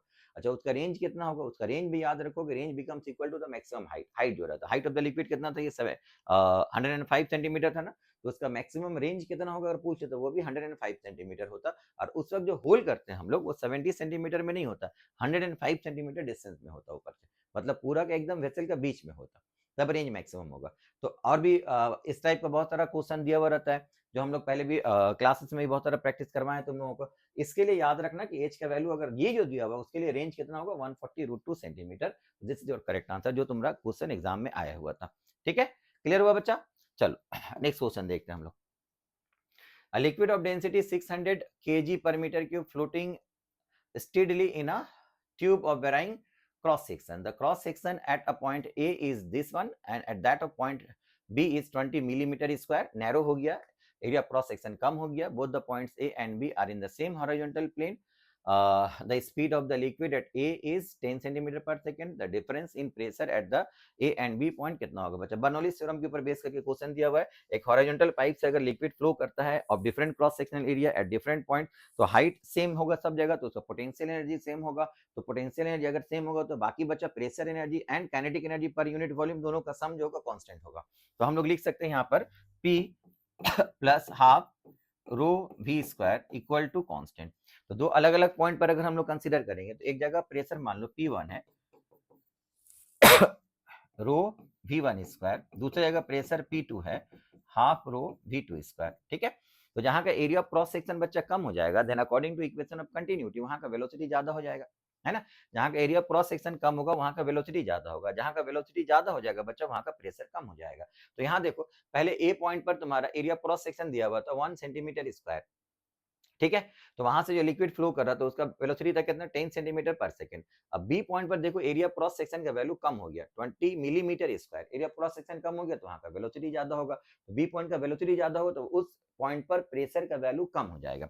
तो बी पॉइंट पर प्रेशर कम हो गया, ए पॉइंट पर प्रेशर ज्यादा है, तो इन दोनों का प्रेशर का जो डिफरेंस होगा जिसको हम लोग P1 माइनस P2 लिख सकते हैं, हाफ रो कॉमन ले लो V2 square minus V1 square. तो यही वैल्यू हो गया बच्चा प्रेशर डिफरेंस जो तुमको निकालना है। इसको निकालने के लिए तुम्हारा फॉर्मूला जो होगा half rho into V2 square minus V1 square होगा। तो रो दिया हुआ है, V1 और V2 का वैल्यू में देखो, V1 का वैल्यू दे दिया हुआ, V2 इज नॉट गिवन, तो V2 का वैल्यू हमको निकालना पड़ेगा। कैसे निकालेंगे? इसके लिए हम लोग को यूज करना पड़ेगा इक्वेशन ऑफ कंटिन्यूटी, ठीक है। तो इक्वेशन ऑफ कंटिन्यूटी अगर यूज करते हो तो यहां से हम लोग क्या लिख सकते हैं, देखो a1 v1 equal to a2 v2। तो a1 का वैल्यू तुम्हारा दिया हुआ था 1, a1 का वैल्यू दिया हुआ था 1 और v1 का वैल्यू दे दिया हुआ था a पॉइंट पर वेलोसिटी कितना 10, a2 दिया हुआ तुम्हारा 20 मिलीमीटर स्क्वायर, उसको सेंटीमीटर स्क्वायर में चेंज करोगे तो मिलीमीटर से सेंटीमीटर में जाने के लिए 10 से डिवाइड करते हैं, उसका स्क्वायर करोगे तो 100 से डिवाइड करना पड़ेगा, तो 10 to the power minus 2 multiply करेंगे, तो ये हो जाएगा 20 into 10 to the power minus 2 into velocity, ये बी पॉइंट का वेलोसिटी है v2 मान लेते हैं हम लोग, ठीक है। ये जीरो कैंसिल, ये 1/100 होगा, 2 से कटेगा 50, इस तरफ लेकर के जाओ, v2 का वैल्यू हो गया 50 सेंटीमीटर पर सेकेंड, ठीक है। अब यहाँ वैल्यूज पुट कर रहे हैं हम लोग, देखो हाफ इंटू रो, क्योंकि प्रेशर डिफरेंस तुमको पास्कल में निकालने के लिए बोला, मतलब इनके सिस्टम में न्यूटन पर मीटर स्क्वायर, तो सारा वैल्यूज भी हम लोग को इनके सिस्टम में पुट करना पड़ेगा। ओके, चलो यहाँ से पुट करते हैं। रो का वैल्यू देखो 600 केजी पर मीटर क्यूब, वो तो ऑलरेडी एम के सिस्टम में दिया हुआ, चेंज करना है नहीं, यहाँ पुट कर दो 600। V2 का स्क्वायर कितना निकला 50, 50 का स्क्वायर माइनस V1 दिया हुआ था 10, 10 का स्क्वायर, लेकिन ये है किसमें, ये है तुम्हारा सेंटीमीटर पर सेकंड में, तो उसको हमको चेंज करना पड़ेगा मीटर पर सेकंड में, तो 100 से डिवाइड करेंगे, 10 टू द पावर माइनस 2 से मल्टीप्लाई करेंगे, v के ऊपर स्क्वायर है तो 10 टू द पावर माइनस 4 हो जाएगा, है ना। तो यहाँ पर एक 10 to the power minus 4 multiply कर दो, तो ये हो जाएगा बच्चा कितना, देखो 2 से कट करो, यहाँ 300 होगा, एक 3 रखो, 2 जीरो यहाँ से कैंसिल कर दो, तो ये a square minus b square कितना होगा बताओ, a plus b, a minus b भी कर सकते हो तुम लोग, अगर a प्लस बी करोगे तो यहाँ 60 होगा, a माइनस बी करो यहाँ 40 होगा, 10 टू द पावर माइनस 2 पड़ा हुआ है, तो ये 2 जीरो इसके साथ कैंसिल कर दो, तो यहाँ पर कितना होगा बताओ, 4 3 जा 12, 12 इंटू 6 72 होगा, है ना। तो 72 तुम्हारा ये रहा pressure difference, correct answer. Clear बच्चा, ठीक है।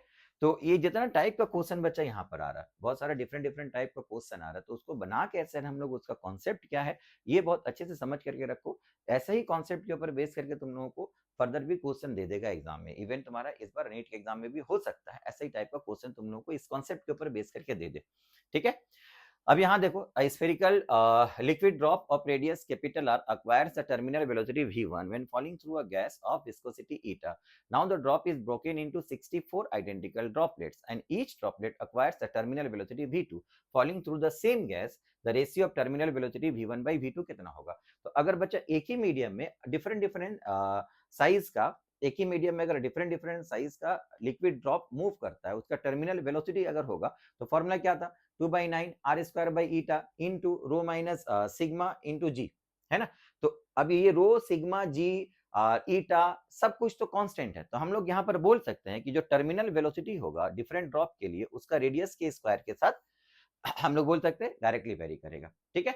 तो सिंपली हम लोग यहाँ से बोल सकते हैं बच्चा v1 बाई v2 अगर बोलोगे तो ये r1 बाई r2 का होल स्क्वायर होगा, ठीक है, r1 बाई r2 का होल स्क्वायर होगा। तो अब यहाँ देखो, लिक्विड ड्रॉप ऑफ रेडियस, पहले जो रेडियस था वो कैपिटल R था, वो ब्रेक कर रहा था, नाउ द 64 ड्रॉप्स में ब्रेक कर गया। तो अगर कैपिटल R और स्मॉल r के बीच में रिलेशन निकालेंगे तो 64 का क्यूब रूट कर दो, एक एक छोटा छोटा ड्रॉप का रेडियस स्मॉल r मान लो, तो capital R equal to 64 to the power 1/3 cube root, तो वही 4 इंटू स्मॉल r हो जाएगा, है ना। इसी को हम लोग बोलने पहला वाला r1 और इसको हम लोग बोलने बाद वाला r2, तो हम लोग r1 बाई r2 यहाँ से लिख सकते हैं, तो भैया r1 का वैल्यू लिख दो, 4r2 लिख दो, यहाँ से r1 की जगह में 4r2 लिख दो, r2 कट गया, 4 का स्क्वायर किया हम लोग 16, तो 16/1 तुम्हारा रेशियो हो गया। v1 और v2 का रेशियो पूछा था, कौन सा रेशियो होगा, 16 या 16/1 हो सकता है, ठीक है।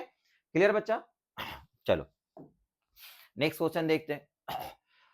ये एक अच्छा क्वेश्चन है, देखो ये है वेंचुरी मीटर का क्वेश्चन।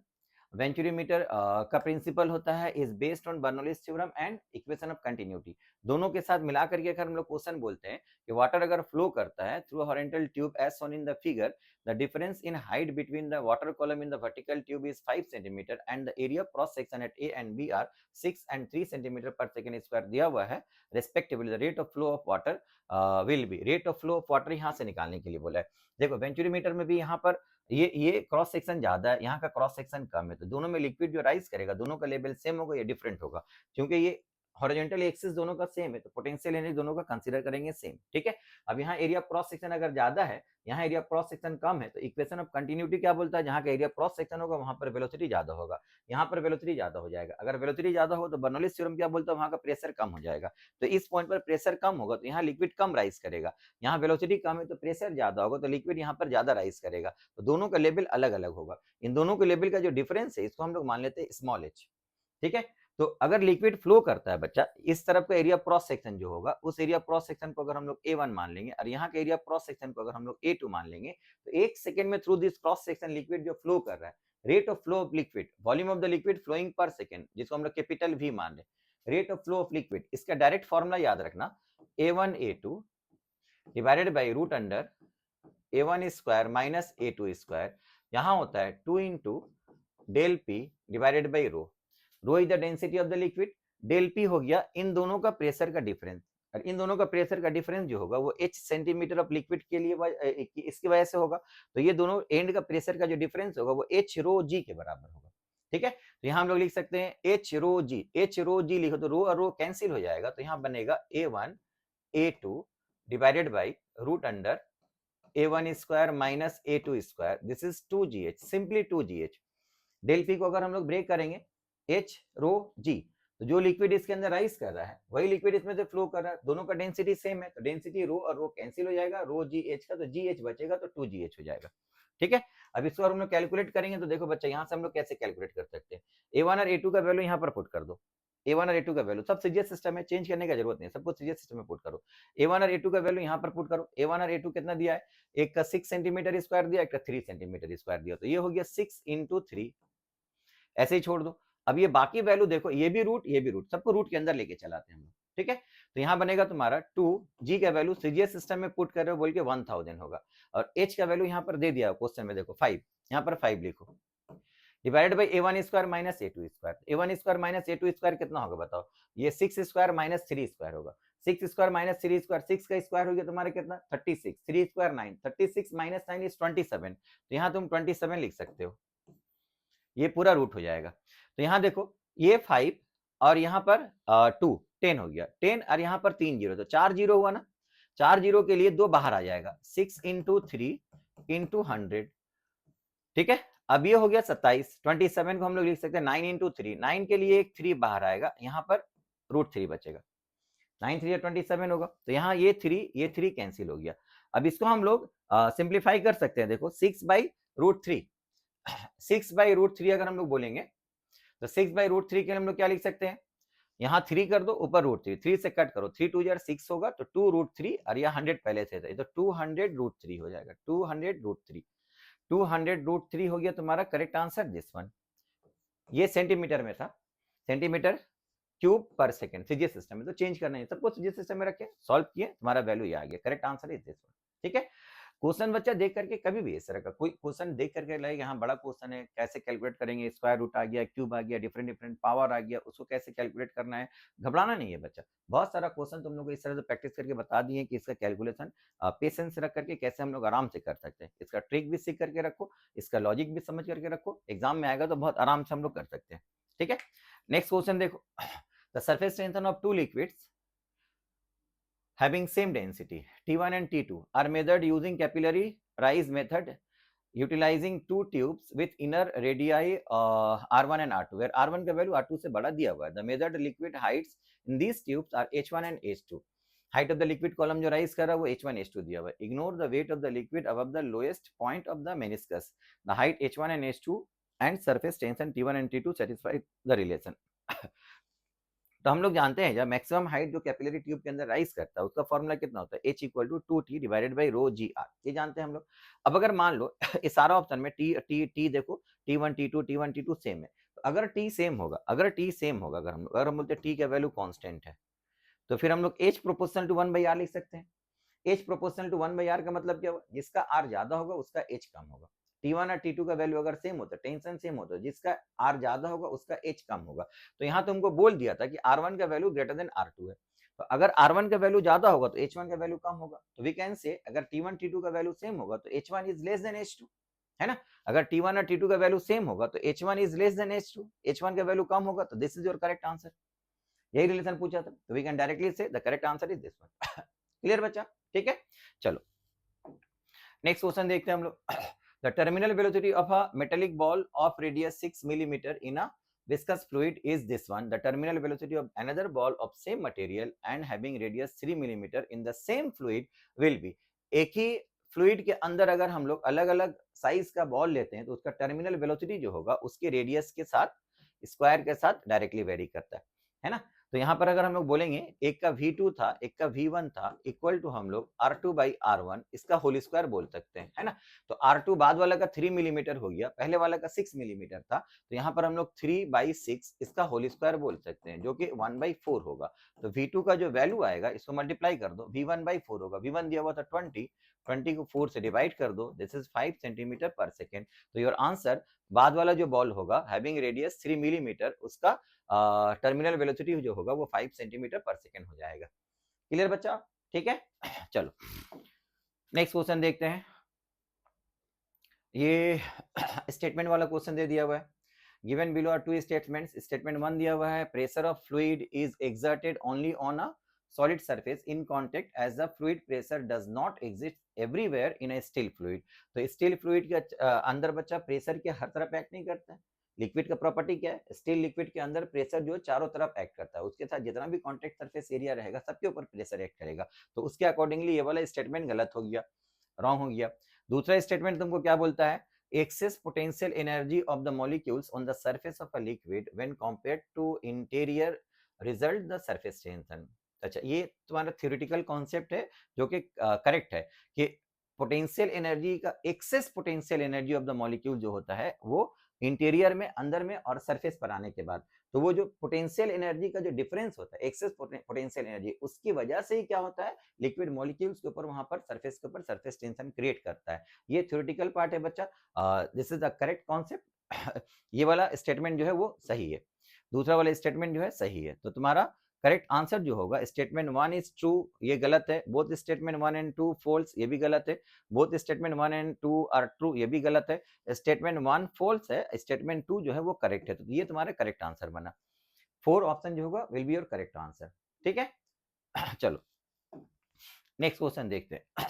ये स्ट्रेस और स्ट्रेन का बच्चा अलग अलग पार्टिकल के लिए ग्राफ दिया हुआ है, A B C D 4 material के लिए। Which material has the largest Young's modulus. तो यंग्स मॉड्यूलस का रेशियो जो होता है वो स्ट्रेस बाय स्ट्रेन होता है ना। तो स्ट्रेस बाय स्ट्रेन यहाँ पर अगर स्ट्रेस यहाँ होता है स्ट्रेन यहाँ होता है, स्ट्रेस बाय स्ट्रेन को हम लोग बोलते हैं स्लोप tan थीटा। तो जिसका tan थीटा ज्यादा होता है उसका यंग्स मॉड्यूलस का वैल्यू ज्यादा होता है। लेकिन यहाँ पर स्ट्रेस यहाँ रखें स्ट्रेन को यहाँ रखें, ये बच्चा केयरफुली एग्जाम में ये जल्दी करने में बहुत बार गलती होता है। स्ट्रेन यहाँ स्ट्रेस यहाँ पर, तो यहाँ पर इसका स्लोप जो होगा वो 1/y को रिप्रेजेंट करेगा। मतलब जिसका स्लोप जितना ज्यादा होगा उसका y उतना कम होगा, जिसका स्लोप जितना कम होगा उसका y उतना ज्यादा होगा। तो तुमसे पूछा है कि लार्जेस्ट किसका होगा, तो लार्जेस्ट किसका होगा जिसका स्लोप सबसे कम है। स्लोप सबसे कम कितना है, डी सी का, तो सी का यंग्स मॉड्यूलस यहाँ पर सबसे ज्यादा हो जाएगा। तो correct answer is this one. हाँ, अगर यहाँ स्ट्रेस यहाँ स्ट्रेन होता तो फिर स्लोप के साथ direct stress by strain slope y के साथ डायरेक्टली वेरी करता, जिसका स्लोप जितना ज्यादा होगा उसका y उतना ज्यादा होता। उस वक्त हम लोग बोलते हैं कि a का स्लोप सबसे ज्यादा है तो a का यंग्स मॉड्यूलस का वैल्यू सबसे ज्यादा होता। ठीक है, क्लियर? चलो नेक्स्ट क्वेश्चन देखते हैं हम लोग। A small metallic sphere of diameter 2 millimeter and density this one is dropped in glycerin having viscosity 10 poise and density 1.5 gram per cc respectively। The terminal velocity attained by the sphere is। तो terminal velocity निकालने के लिए बोल दिया, terminal velocity का direct formula use करो 2/9 small r square by ईटा, यहाँ रो minus sigma into जी बोल सकते हैं हम। यहाँ पर 2/9 हो गया। रेडियस बोल दिया तुम्हारा कितना, डायमीटर 2 मिलीमीटर, रेडियस 1 मिलीमीटर होगा। 1 मिलीमीटर इंटू 10⁻⁻1 कर दो, सबको सीरियस सिस्टम में दिया हुआ है। 10⁻⁻1 कर दो, 10⁻⁻1 का स्क्वायर करेंगे 10⁻⁻2 होगा। ईटा का वैल्यू 10, पॉइस दिया हुआ है। डेंसिटी देखो ये दिया हुआ 10.5 ग्राम जो कि स्फीयर का है, और ये है उस मीडियम में जिसके अंदर छोड़ दिए हैं, तो स्फीयर उस लिक्विड उस फ्लूइड के अंदर नीचे गिरेगा। तो डेंसिटी हो जाएगा 10.5 माइनस 1.5, 10.5 माइनस 1.5 इंटू जी। क्योंकि सब सीजीएस सिस्टम में बना रहे हो तो जी का वैल्यू भी तुमको सीजीएस सिस्टम में पुट करना पड़ेगा, है ना। तो सीजीएस सिस्टम में अगर पुट करोगे जी का वैल्यू तो यहाँ से कितना आ जाएगा 1000। 1000 में देखो ये जीरो कैंसिल हो गया और यहाँ 10 टू द पावर 2, यहाँ 10 टू द पावर -2, ये भी कैंसिल होगा, तो यहाँ 2/9 बचा, यहाँ 10.9 10.5 माइनस 1.5 9 होगा, तो ये 9 कट गया, तो आंसर बचा 2 सेंटीमीटर पर सेकेंड। तो करेक्ट आंसर हो जाएगा तुम्हारा कितना बताओ, 2 centimetre per second. This will be your correct answer. ठीक है, चलो नेक्स्ट क्वेश्चन देखते हैं हम लोग। A spring of force constant 15 Newton per meter is cut into two pieces. If the ratio of their length is 1:3, then the force constant of the smaller piece कितना होगा? बच्चा देखो इसका लॉजिक हम तुम लोगों को पहले भी बताते हैं, किस तरह से इसका आंसर हम लोग डायरेक्ट विदाउट एनी कैलकुलेशन बोल सकते हैं। क्या होगा बताओ, अगर एक वायर को हम लोग n number of equal parts में कट करेंगे तो एक एक पार्ट का स्प्रिंग कांस्टेंट कितना होगा, n के, है ना। अब वो n के जितना n के को हम लोग आइडेंटिकल को सीरीज में एक साथ जोड़ देंगे, उसका स्प्रिंग कांस्टेंट कितना होगा, n के डिवाइडेड बाई जो नंबर होगा। दो पार्ट को ऐड करते तो n के बाई 2 होता है, 3 पार्ट को ऐड करते हैं सीरीज में तो n के बाई 3 होगा, 4 पार्ट को ऐड करते हैं n के बाई 4 हो जाएगा, एंड सो ऑन, ऐसे निकाल सकते हैं हम लोग। तो बनाने का तरीका क्या है, किसी भी वायर को अगर हम लोग अनइक्वल रेशियो में कट करेंगे, ठीक है, अनइक्वल पार्ट्स में अगर कट करेंगे तो नंबर ऑफ इक्वल पार्ट्स कितना हो जाएगा। जैसे यहाँ पर हम लोग कट किए कितना, 1:3 रेशियो में, इसका मतलब क्या होगा, एक तरफ एक हिस्सा होगा और एक तरफ 3 हिस्सा हो गया, है ना। तो टोटल इक्वल पार्ट कितना हो गया, 3 हिस्सा प्लस 1 हिस्सा, 4 हिस्सा हो गया। तो एक एक हिस्सा का स्प्रिंग कांस्टेंट कितना हो जाएगा, 4 के। ठीक है, तो एक तरफ चूंकि यहाँ पर हम लोग बोल सकते हैं, देखो ये स्प्रिंग है, ऐसे कट किए 1:3, तो टोटल रेशियो कितना हो गया, 4। तो एक एक हिस्सा का स्प्रिंग कांस्टेंट कितना होगा, 4 के। यहाँ चूंकि एक हिस्सा है तो इसका स्प्रिंग कांस्टेंट 4 के होगा, यहाँ 3 हिस्सा है तो इसका स्प्रिंग कांस्टेंट 4 के बाई 3 हो जाएगा। ठीक है, हमको सिर्फ क्या पूछा था, छोटा वाला स्मॉलर वन, ठीक है ना, स्मॉलर पीस का स्प्रिंग कांस्टेंट कितना होगा, 4 टाइम्स हो जाएगा। पहले था कितना 15, अभी 4 टाइम्स 60 कर दो, तो आंसर हो गया तुम्हारा कितना, दिस वन। ठीक है, अगर तुमसे ये पूछता कि लार्जर पार्ट जो होगा उसका स्प्रिंग कांस्टेंट कितना होगा ये बताओ, तो फिर क्या करते हैं हम लोग, 60 डिवाइडेड बाई 3, 60 को 3 से डिवाइड कर दो, तो इस वाला पार्ट का वैल्यू जो होगा वो 20 न्यूटन पर मीटर हो जाएगा। लेकिन हमारा आंसर छोटा वाला का पूछा तो आंसर हो जाएगा 60। क्लियर, ठीक है, चलो नेक्स्ट क्वेश्चन देखते हैं हम लोग। A brass wire of length 2 meter and radius 1 millimeter at 27 degrees centigrade is held taut between two rigid supports. Initially, it was cooled to a temperature of -43 degrees centigrade, creating a tension T in the wire. The temperature to which the wire has to be cooled in order to increase the tension in it is 1.4 T. अच्छा देखो, अगर हम लोग किसी wire को दो point के बीच में, दो सपोर्ट के बीच में हम लोग यहाँ जस्ट क्लैम्प्ड करके रखते हैं, मान लो ये जस्ट टॉट यहाँ पर रहता है, उस वक्त इसके अंदर कोई टेंशन नहीं होता है। जनरली हम लोग मान लेते हैं कोई भी टेम्परेचर पर हो सकता है, 0 डिग्री हो सकता है या कोई और टेम्परेचर पर होता है, एनी टेम्परेचर पर, ये जस्ट टॉट हो गया, जस्ट फिट हो गया, जस्ट क्लैम्प्ड हो गया।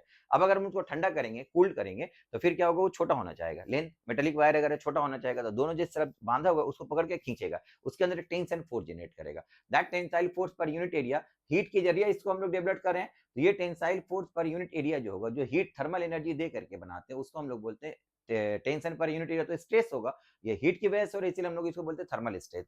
दैट थर्मल स्ट्रेस यहाँ पर जो होगा, thermal stress T by A equal to Y into alpha into del theta, या तुम डेल टी बोल सकते हो, टेम्परेचर डिफरेंस। ठीक है, इसको हम लोग क्या बोलते हैं, this is called thermal stress. तो टेंशन कितना जनरेट किया, टेंशन उसके अंदर कितना जनरेट किया, वो टेंशन का फॉर्मूला होगा y into A into alpha into del theta. y Young's modulus होता है बच्चा, याद रखना, और अल्फा होता है coefficient of linear expansion. Alpha होगा कोएफिशिएंट ऑफ लीनियर एक्सपांशन। तो यहाँ क्वेश्चन में तुमको बोल दिया इनिशियल टेम्परेचर उसका था 27 डिग्री सेंटीग्रेड, ठीक है, जब उसको ठंडा किया -43 डिग्री सेंटीग्रेड में लेकर के आए, तो टेंशन कितना जनरेट किया, T। तो पहला इक्वेशन जो बनेगा T equal to y into A into alpha, ये 27 माइनस 43, टेम्परेचर डिफरेंस कितना हो गया, 27 माइनस माइनस प्लस 43, ये बना पहला इक्वेशन। अब बोल रहा है the temperature to which wire has to be cooled, उसको अब टेम्परेचर कितना कम करोगे, टेम्परेचर कितना ठंडा करोगे, सो दैट द इनके the cooled in order to increase the tension in it is 1.4 T। जो पहले टेंशन उसके अंदर जनरेट किया था T, अब वो और ज्यादा होगा, मतलब और ठंडा करना पड़ेगा, और टेम्परेचर कम करेंगे तो और ज्यादा टेंशन जनरेट करेगा, टेंशन का वैल्यू 1.4 T हो जाएगा। तो सेकंड टाइम जो इसके अंदर टेंशन होगा वो 1.4 T हो जाएगा। लेकिन वाई चेंज नहीं हुआ, ए चेंज नहीं हुआ, अल्फा चेंज नहीं हुआ। मटेरियल के ऊपर अल्फा और वाई का वैल्यू डिपेंड करता है, मटेरियल तो वही था तो वो सेम रहेगा, एरिया क्रॉस सेक्शन भी सेम रहेगा। तो टेम्परेचर जो होगा पहले 27 से कम होकर के जो 43 हुआ था, अभी 27 से कम होकर के कितना होगा, मान लो थीटा होगा, यही थीटा का वैल्यू निकालने के लिए बोला है। तो कैसे निकालेंगे, जो वैल्यू नहीं दिया हुआ है दोनों को डिवाइड कर दो, कैंसिल हो जाएगा, तो 2 डिवाइडेड बाई 1 करो, ऊपर रखो इसको, तो 1.4 यहां पर बचा, यहाँ सारा कैंसिल हो गया, यहाँ 27 माइनस थीटा डिवाइडेड बाई, इसको ऐड कर दो, ऐड करोगे तो कितना हो जाएगा बताओ, ये हो गया तुम्हारा 70, है ना, क्रॉस मल्टीप्लाई कर दो तो कितना आएगा बताओ, जीरो के साथ पॉइंट कैंसिल हो गया, इसको मल्टीप्लाई करें तो 7 4 28, 7 1 98 होगा, इक्वल टू 27 माइनस थीटा, तो थीटा का वैल्यू हो जाएगा बच्चा 27 माइनस 98, तो यहाँ हो गया 1, यहाँ हो गया 7, ये हो गया माइनस, तो थीटा हो गया माइनस 71 डिग्री सेंटीग्रेड। अब अगर टेम्परेचर को तुम माइनस 71 डिग्री सेंटीग्रेड तक लेकर के आओगे, तो पहले जो टेंशन जनरेट किया था जिसको हम लोग टी बोले थे, अब वो टेंशन जो जनरेट करेगा बढ़ करके कितना हो जाएगा, 1.4 टी हो जाएगा, तो your correct answer become minus 71 degree centigrade.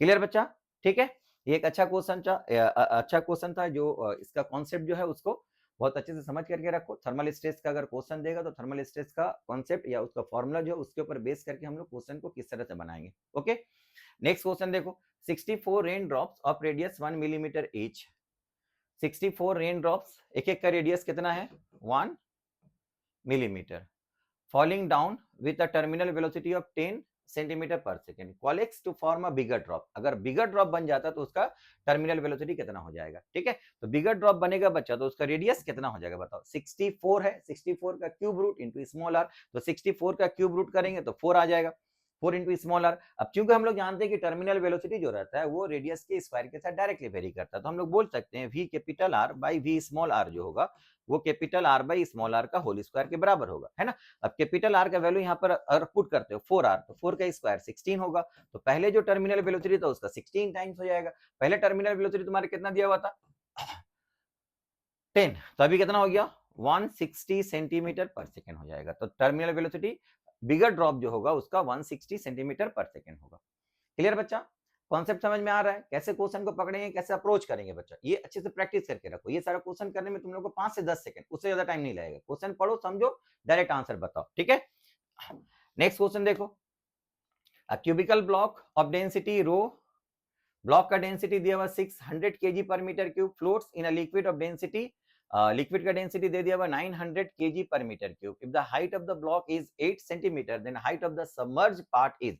देखो इस तरह का क्वेश्चन तुम लोगों को क्लास में बहुत बार बताएं कि अगर कोई सॉलिड बॉडी लिक्विड के अंदर छोड़ देते हैं, सॉलिड का डेंसिटी अगर लिक्विड के डेंसिटी से कम होगा तो वो बॉडी कभी डूबेगा नहीं, वो फ्लोट करेगा, है ना, कुछ डूबा रहेगा कुछ निकला हुआ रहेगा तो उसका कितना फ्रैक्शन डूबा हुआ रहेगा, fraction of immerse part,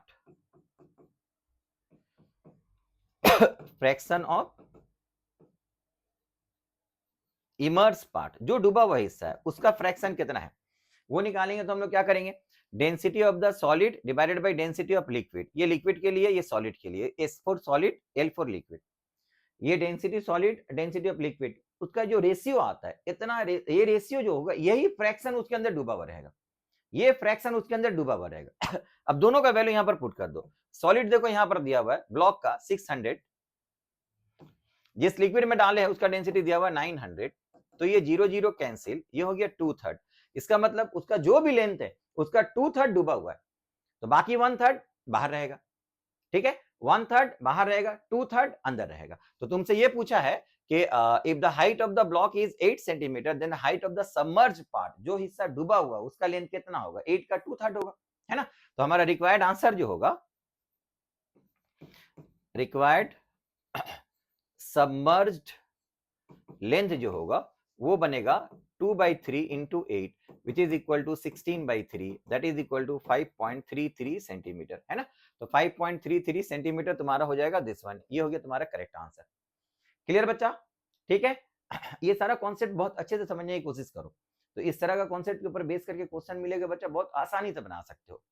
clear, ठीक है चलो नेक्स्ट क्वेश्चन देखते हैं हम लोग, a soap bubble of surface tension this one is blown to a diameter of 7 centimetre, if इतना microjoule of work is done in blowing it further to make its diameter 14 centimetre then the value of x is same question है बच्चा, soap bubble दिया हुआ है तो उसको हम लोग डायमीटर चेंज करेंगे तो वर्क डन कितना हो जाएगा, यहाँ होगा 2t इंटू 4 पाई, चाहो तो तुम लोग कॉमन ले लो, ये हो गया तुम्हारा r2 square minus r1 square. अगर इसको डायमीटर के टर्म्स में लिखोगे तो यहाँ पर d2 square by 4, d1 square by 4 लिख सकते हो। तो 4 कॉमन लोगे तो देखो यहाँ पर 4 है, 4 कट जाएगा, है ना। तो यहाँ हो जाएगा तुम्हारा 2t, डायमीटर के टर्म्स में लिखोगे pi into d2 square minus d1 square, ऐसे लिख सकते हैं हम लोग।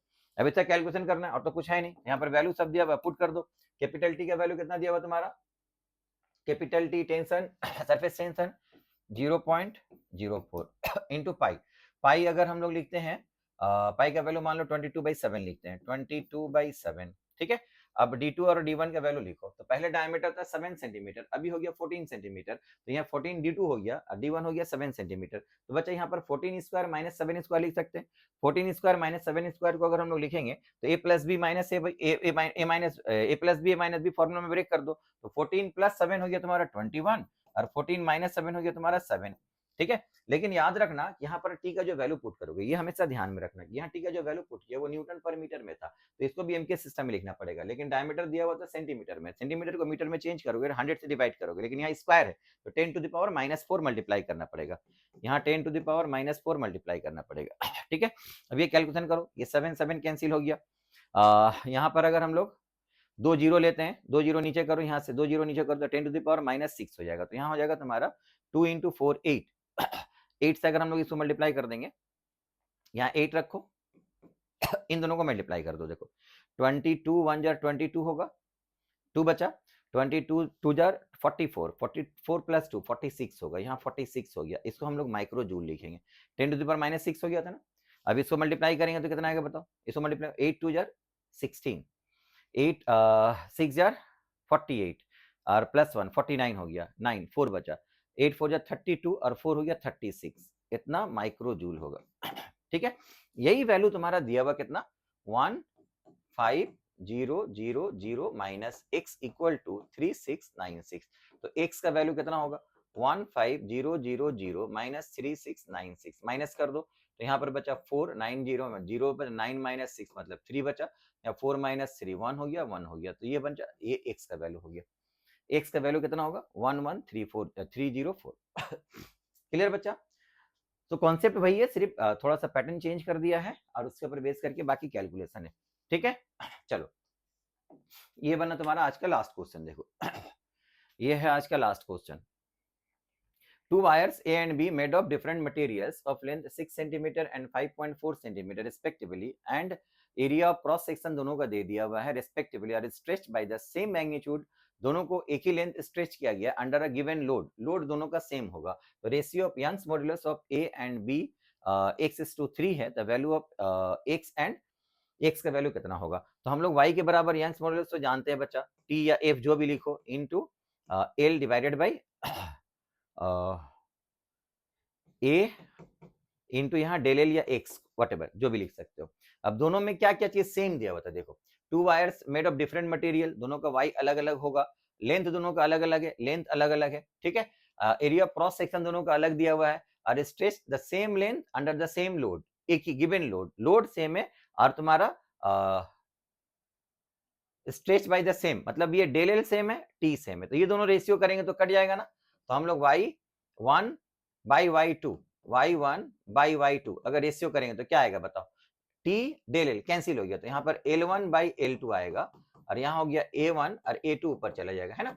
तो दोनों का लेंथ का रेशियो देखो दिया हुआ है, a और b का लेंथ दिया हुआ है 6.0, उसको हम लोग 60 कर देते हैं, यहाँ पर 5.4 उसको हम 54 कर देते हैं, ठीक है, पॉइंट हटा दे रहे दोनों का।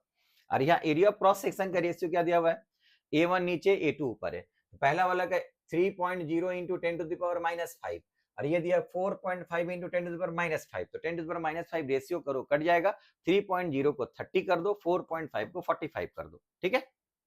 अब कट करो, 15 से यहाँ 2 होगा, यहाँ 3 होगा, यहाँ कट करेंगे अगर हम लोग 6 से तो 6 यहाँ 10 हो गया, यहाँ पर 9 हो गया, है ना, ये भी कट कर दो तो ये हो गया 5, यहाँ 3 से कट करेंगे, यहाँ 3 होगा, तो ये हो गया 5/3, तुम्हारा रेशियो दिया हुआ x/3, तो x का जो वैल्यू हो कितना हो गया बताओ, x का वैल्यू x/3, तो x का वैल्यू हो गया तुम्हारा 5, तो योर करेक्ट आंसर इज 5 ठीक है, समझ में आया बच्चा, ठीक है। तो ये तुम्हारा ये लास्ट टॉपिक जो था इस सीरीज का ये भी कंप्लीट हो गया। अब तुम्हारे पास ओवरऑल पूरा 11 और 12 का पूरा सिलेबस के ऊपर एक कंप्लीट बच्चा कॉन्सेप्ट है कि जो तुम्हारा जिस कॉन्सेप्ट के ऊपर बेस करके तुम्हारा जेईई मेन में इतना सारा क्वेश्चन पेपर आया था सेशन 1 एंड सेशन 2 का सब मिला करके मतलब थाउजेंड ऑफ क्वेश्चंस बोल सकते हो, बहुत सारा क्वेश्चन आ गया। ये सारा क्वेश्चन का एक कॉन्सेप्ट अगर तुम्हारे पास रहेगा जिसके ऊपर बेस करके तुम कोई भी एग्जाम में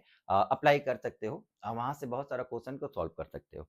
तो ये सारा चीज को अच्छे से प्रैक्टिस कर लो। तुम्हारा कमिंग अभी संडे के लिए एग्जाम के लिए भी प्रिपरेशन कर सकते हो, इवन उसके बाद के लिए भी इसको तुमको जरूरत पड़ सकता है। अगर कोई दूसरा बच्चा उसको बाद के लिए भी करना चाहे तो यहाँ से बहुत सारा कॉन्सेप्ट और इवन कॉन्सेप्ट के साथ साथ बहुत सारा ट्रिक्स भी हम लोग सीखे हैं जिससे बड़ा क्वेश्चन को हम लोग छोटा कर सकते हैं। इवन उससे अलावा हम लोग यहाँ पर कैलकुलेशन का भी ट्रिक सीखे हैं कि कैलकुलेशन को बहुत क्विकली हम लोग एग्जाम में कैसे कर सकते हैं। क्वेश्चन से कभी भी देख करके ना बड़ा कैलकुलेशन से घबराना, ना क्वेश्चन का लेवल देख करके घबराना, बहुत इत्मीनान से सोचो समझो उसके बाद अप्रोच करो कैसे हम लोग आंसर तक पहुंचेंगे। ठीक है। तो ये बच्चा सब कुछ हो गया, इसके साथ इसको देखो और अपने दोस्तों के साथ भी ये सारा शेयर करो। अब इसके बाद हम लोग फिर एक नया कुछ समथिंग ले करके नया सीरीज बनाएंगे या फिर नया डिफरेंट समथिंग चैप्टर के साथ डिस्कस करेंगे। वहां पर भी कुछ डिटेल्स में तुम लोगों को एक एक टॉपिक समझाने के लिए उसको समझाने की कोशिश करेंगे, उसके क्वेश्चन को हम लोग कैसे खेलते खेलते बना सकते हैं ये भी तुम लोगों को सिखाएंगे। ठीक है। तो अभी तुम्हारे एग्जाम के लिए बेस्ट ऑफ लक बच्चा, उसके बाद हम लोग फिर नया टॉपिक के साथ फिर से मिलेंगे। Okay, thank you.